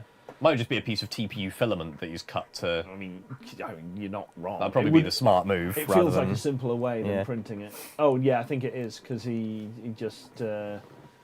Yeah. I noticed that eventually, Vix. When I saw if only someone was monitoring chat, I went back and was like, oh shit, yeah, he did say. Yeah. Womp womp. All right. Well, we talked about possibly closing the stream. I read 40 that minutes as Greg ago. K. Bondo. Yes. Sorry, we were all distracted by trying to remember what it was, so we couldn't actually see where you corrected it. Yeah. But never mind. But yes, I think it's probably a reasonable time to knock it off. That's what, just over 2.5 hours? That's reasonable. We managed to keep that going. I feel like we're running a little bit out of steam. And we managed to get the tangent counter up from 2 to 5 in our last sprint. We didn't even hit double digits. I know. That's good. I know, but we brought the score up in the tail end, which is it was a respectable chase. Yes, late game. Yeah. It's a good late game move by the tangent counter. Yeah. So thank you everybody for watching. It is nice to be back streaming once again. Having said for so many months, I should really sort everything out and get it working again. And most of this has been down to me just dumping stuff on the table and then not sorting through it and making the problem worse and worse and worse, rather than the tech being the problem. And then, of course, today my server just shits the bed. Nice. Never mind. Computers never work when you need them to. No, absolutely not. So, fortunately, there is hardware sitting literally by the wayside, waiting to go in. That machine in particular. Yeah. So this is an almost solved problem. Tangent counters creeping up. This can be a solved problem for next time if I pull my finger out. Yeah. Which, so hopefully, let's go with maybe. we'll catch you in 3 weeks, Yeah, a it month, should be whenever about, it's going to be. Hopefully, I mean, hopefully a few blue screens. We could schedule the stream during the current stream. We're not even sure when I'm here next, so let's not get too ahead of ourselves. We've talked about 3 weeks from now, but we're not. It's 4 actually. 8th, 9th. Yeah. So this weekend, then the 18th, the 21st, the 1st, then the 8th. So it'll be 4 weeks from now, essentially. Second weekend of February is a reasonable cadence to try and keep up. So yes, Greg, please do. That worked alarmingly well. Greg came over on his way back up after Christmas, sat there while I just walked around and tidied things and put stuff away. Sorry, I was watching the tangent count as you started. I'm watching on here. It hasn't gone up yet, and then I looked at the foldback and went, "Oh, it has." But yeah, so hey, whatever it takes, Greg. Yeah, pretty much. I'll take. What is it? What's it's? I don't know. Good work. Body doubling. That's right. it. Okay. Yeah. Vix agrees. Done. Yeah. So yes, thanks very much for watching. If you haven't already, you can go and buy an OnlyCams t-shirt from shop.pedalbox.show or a mug like this one. I'm wearing Blip Shift today, not PedalBox, which I would show, but it would ruffle my mic. So I mean, yeah, it's still a quality make. Does it show up well enough on camera? Shift, O shift, yep. Yeah, this is a good one. I like this one. Yeah, I like that. And if you want to, you can support us at patreon.com/pedalbox show. We will probably be changing that around so it's in pounds instead of dollars at some point in the future, but that is such a minor thing on the list to deal with right now. It's unreal, so it's probably not going to happen soon. It might not even happen at all, but never mind. Thanks once again for watching. Thanks for joining us through all of our random ramblings towards the end. I think we actually covered all of the bases as advertised. Yeah, I don't remember the agenda, but I'm sure we got everything. It was Project Update Irwindale. It was a fairly simple agenda. We could go for a third for the next one. Oh, easy now. Right. We'll see you then. Thanks very much. Catch you later.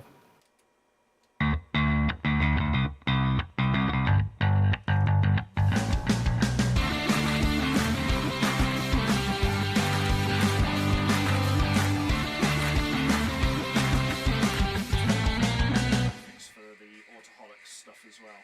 Yeah. And then a new one to put up on the back here for it. I do love AUTOHOLICS as a name. That's one of my lasting contributions.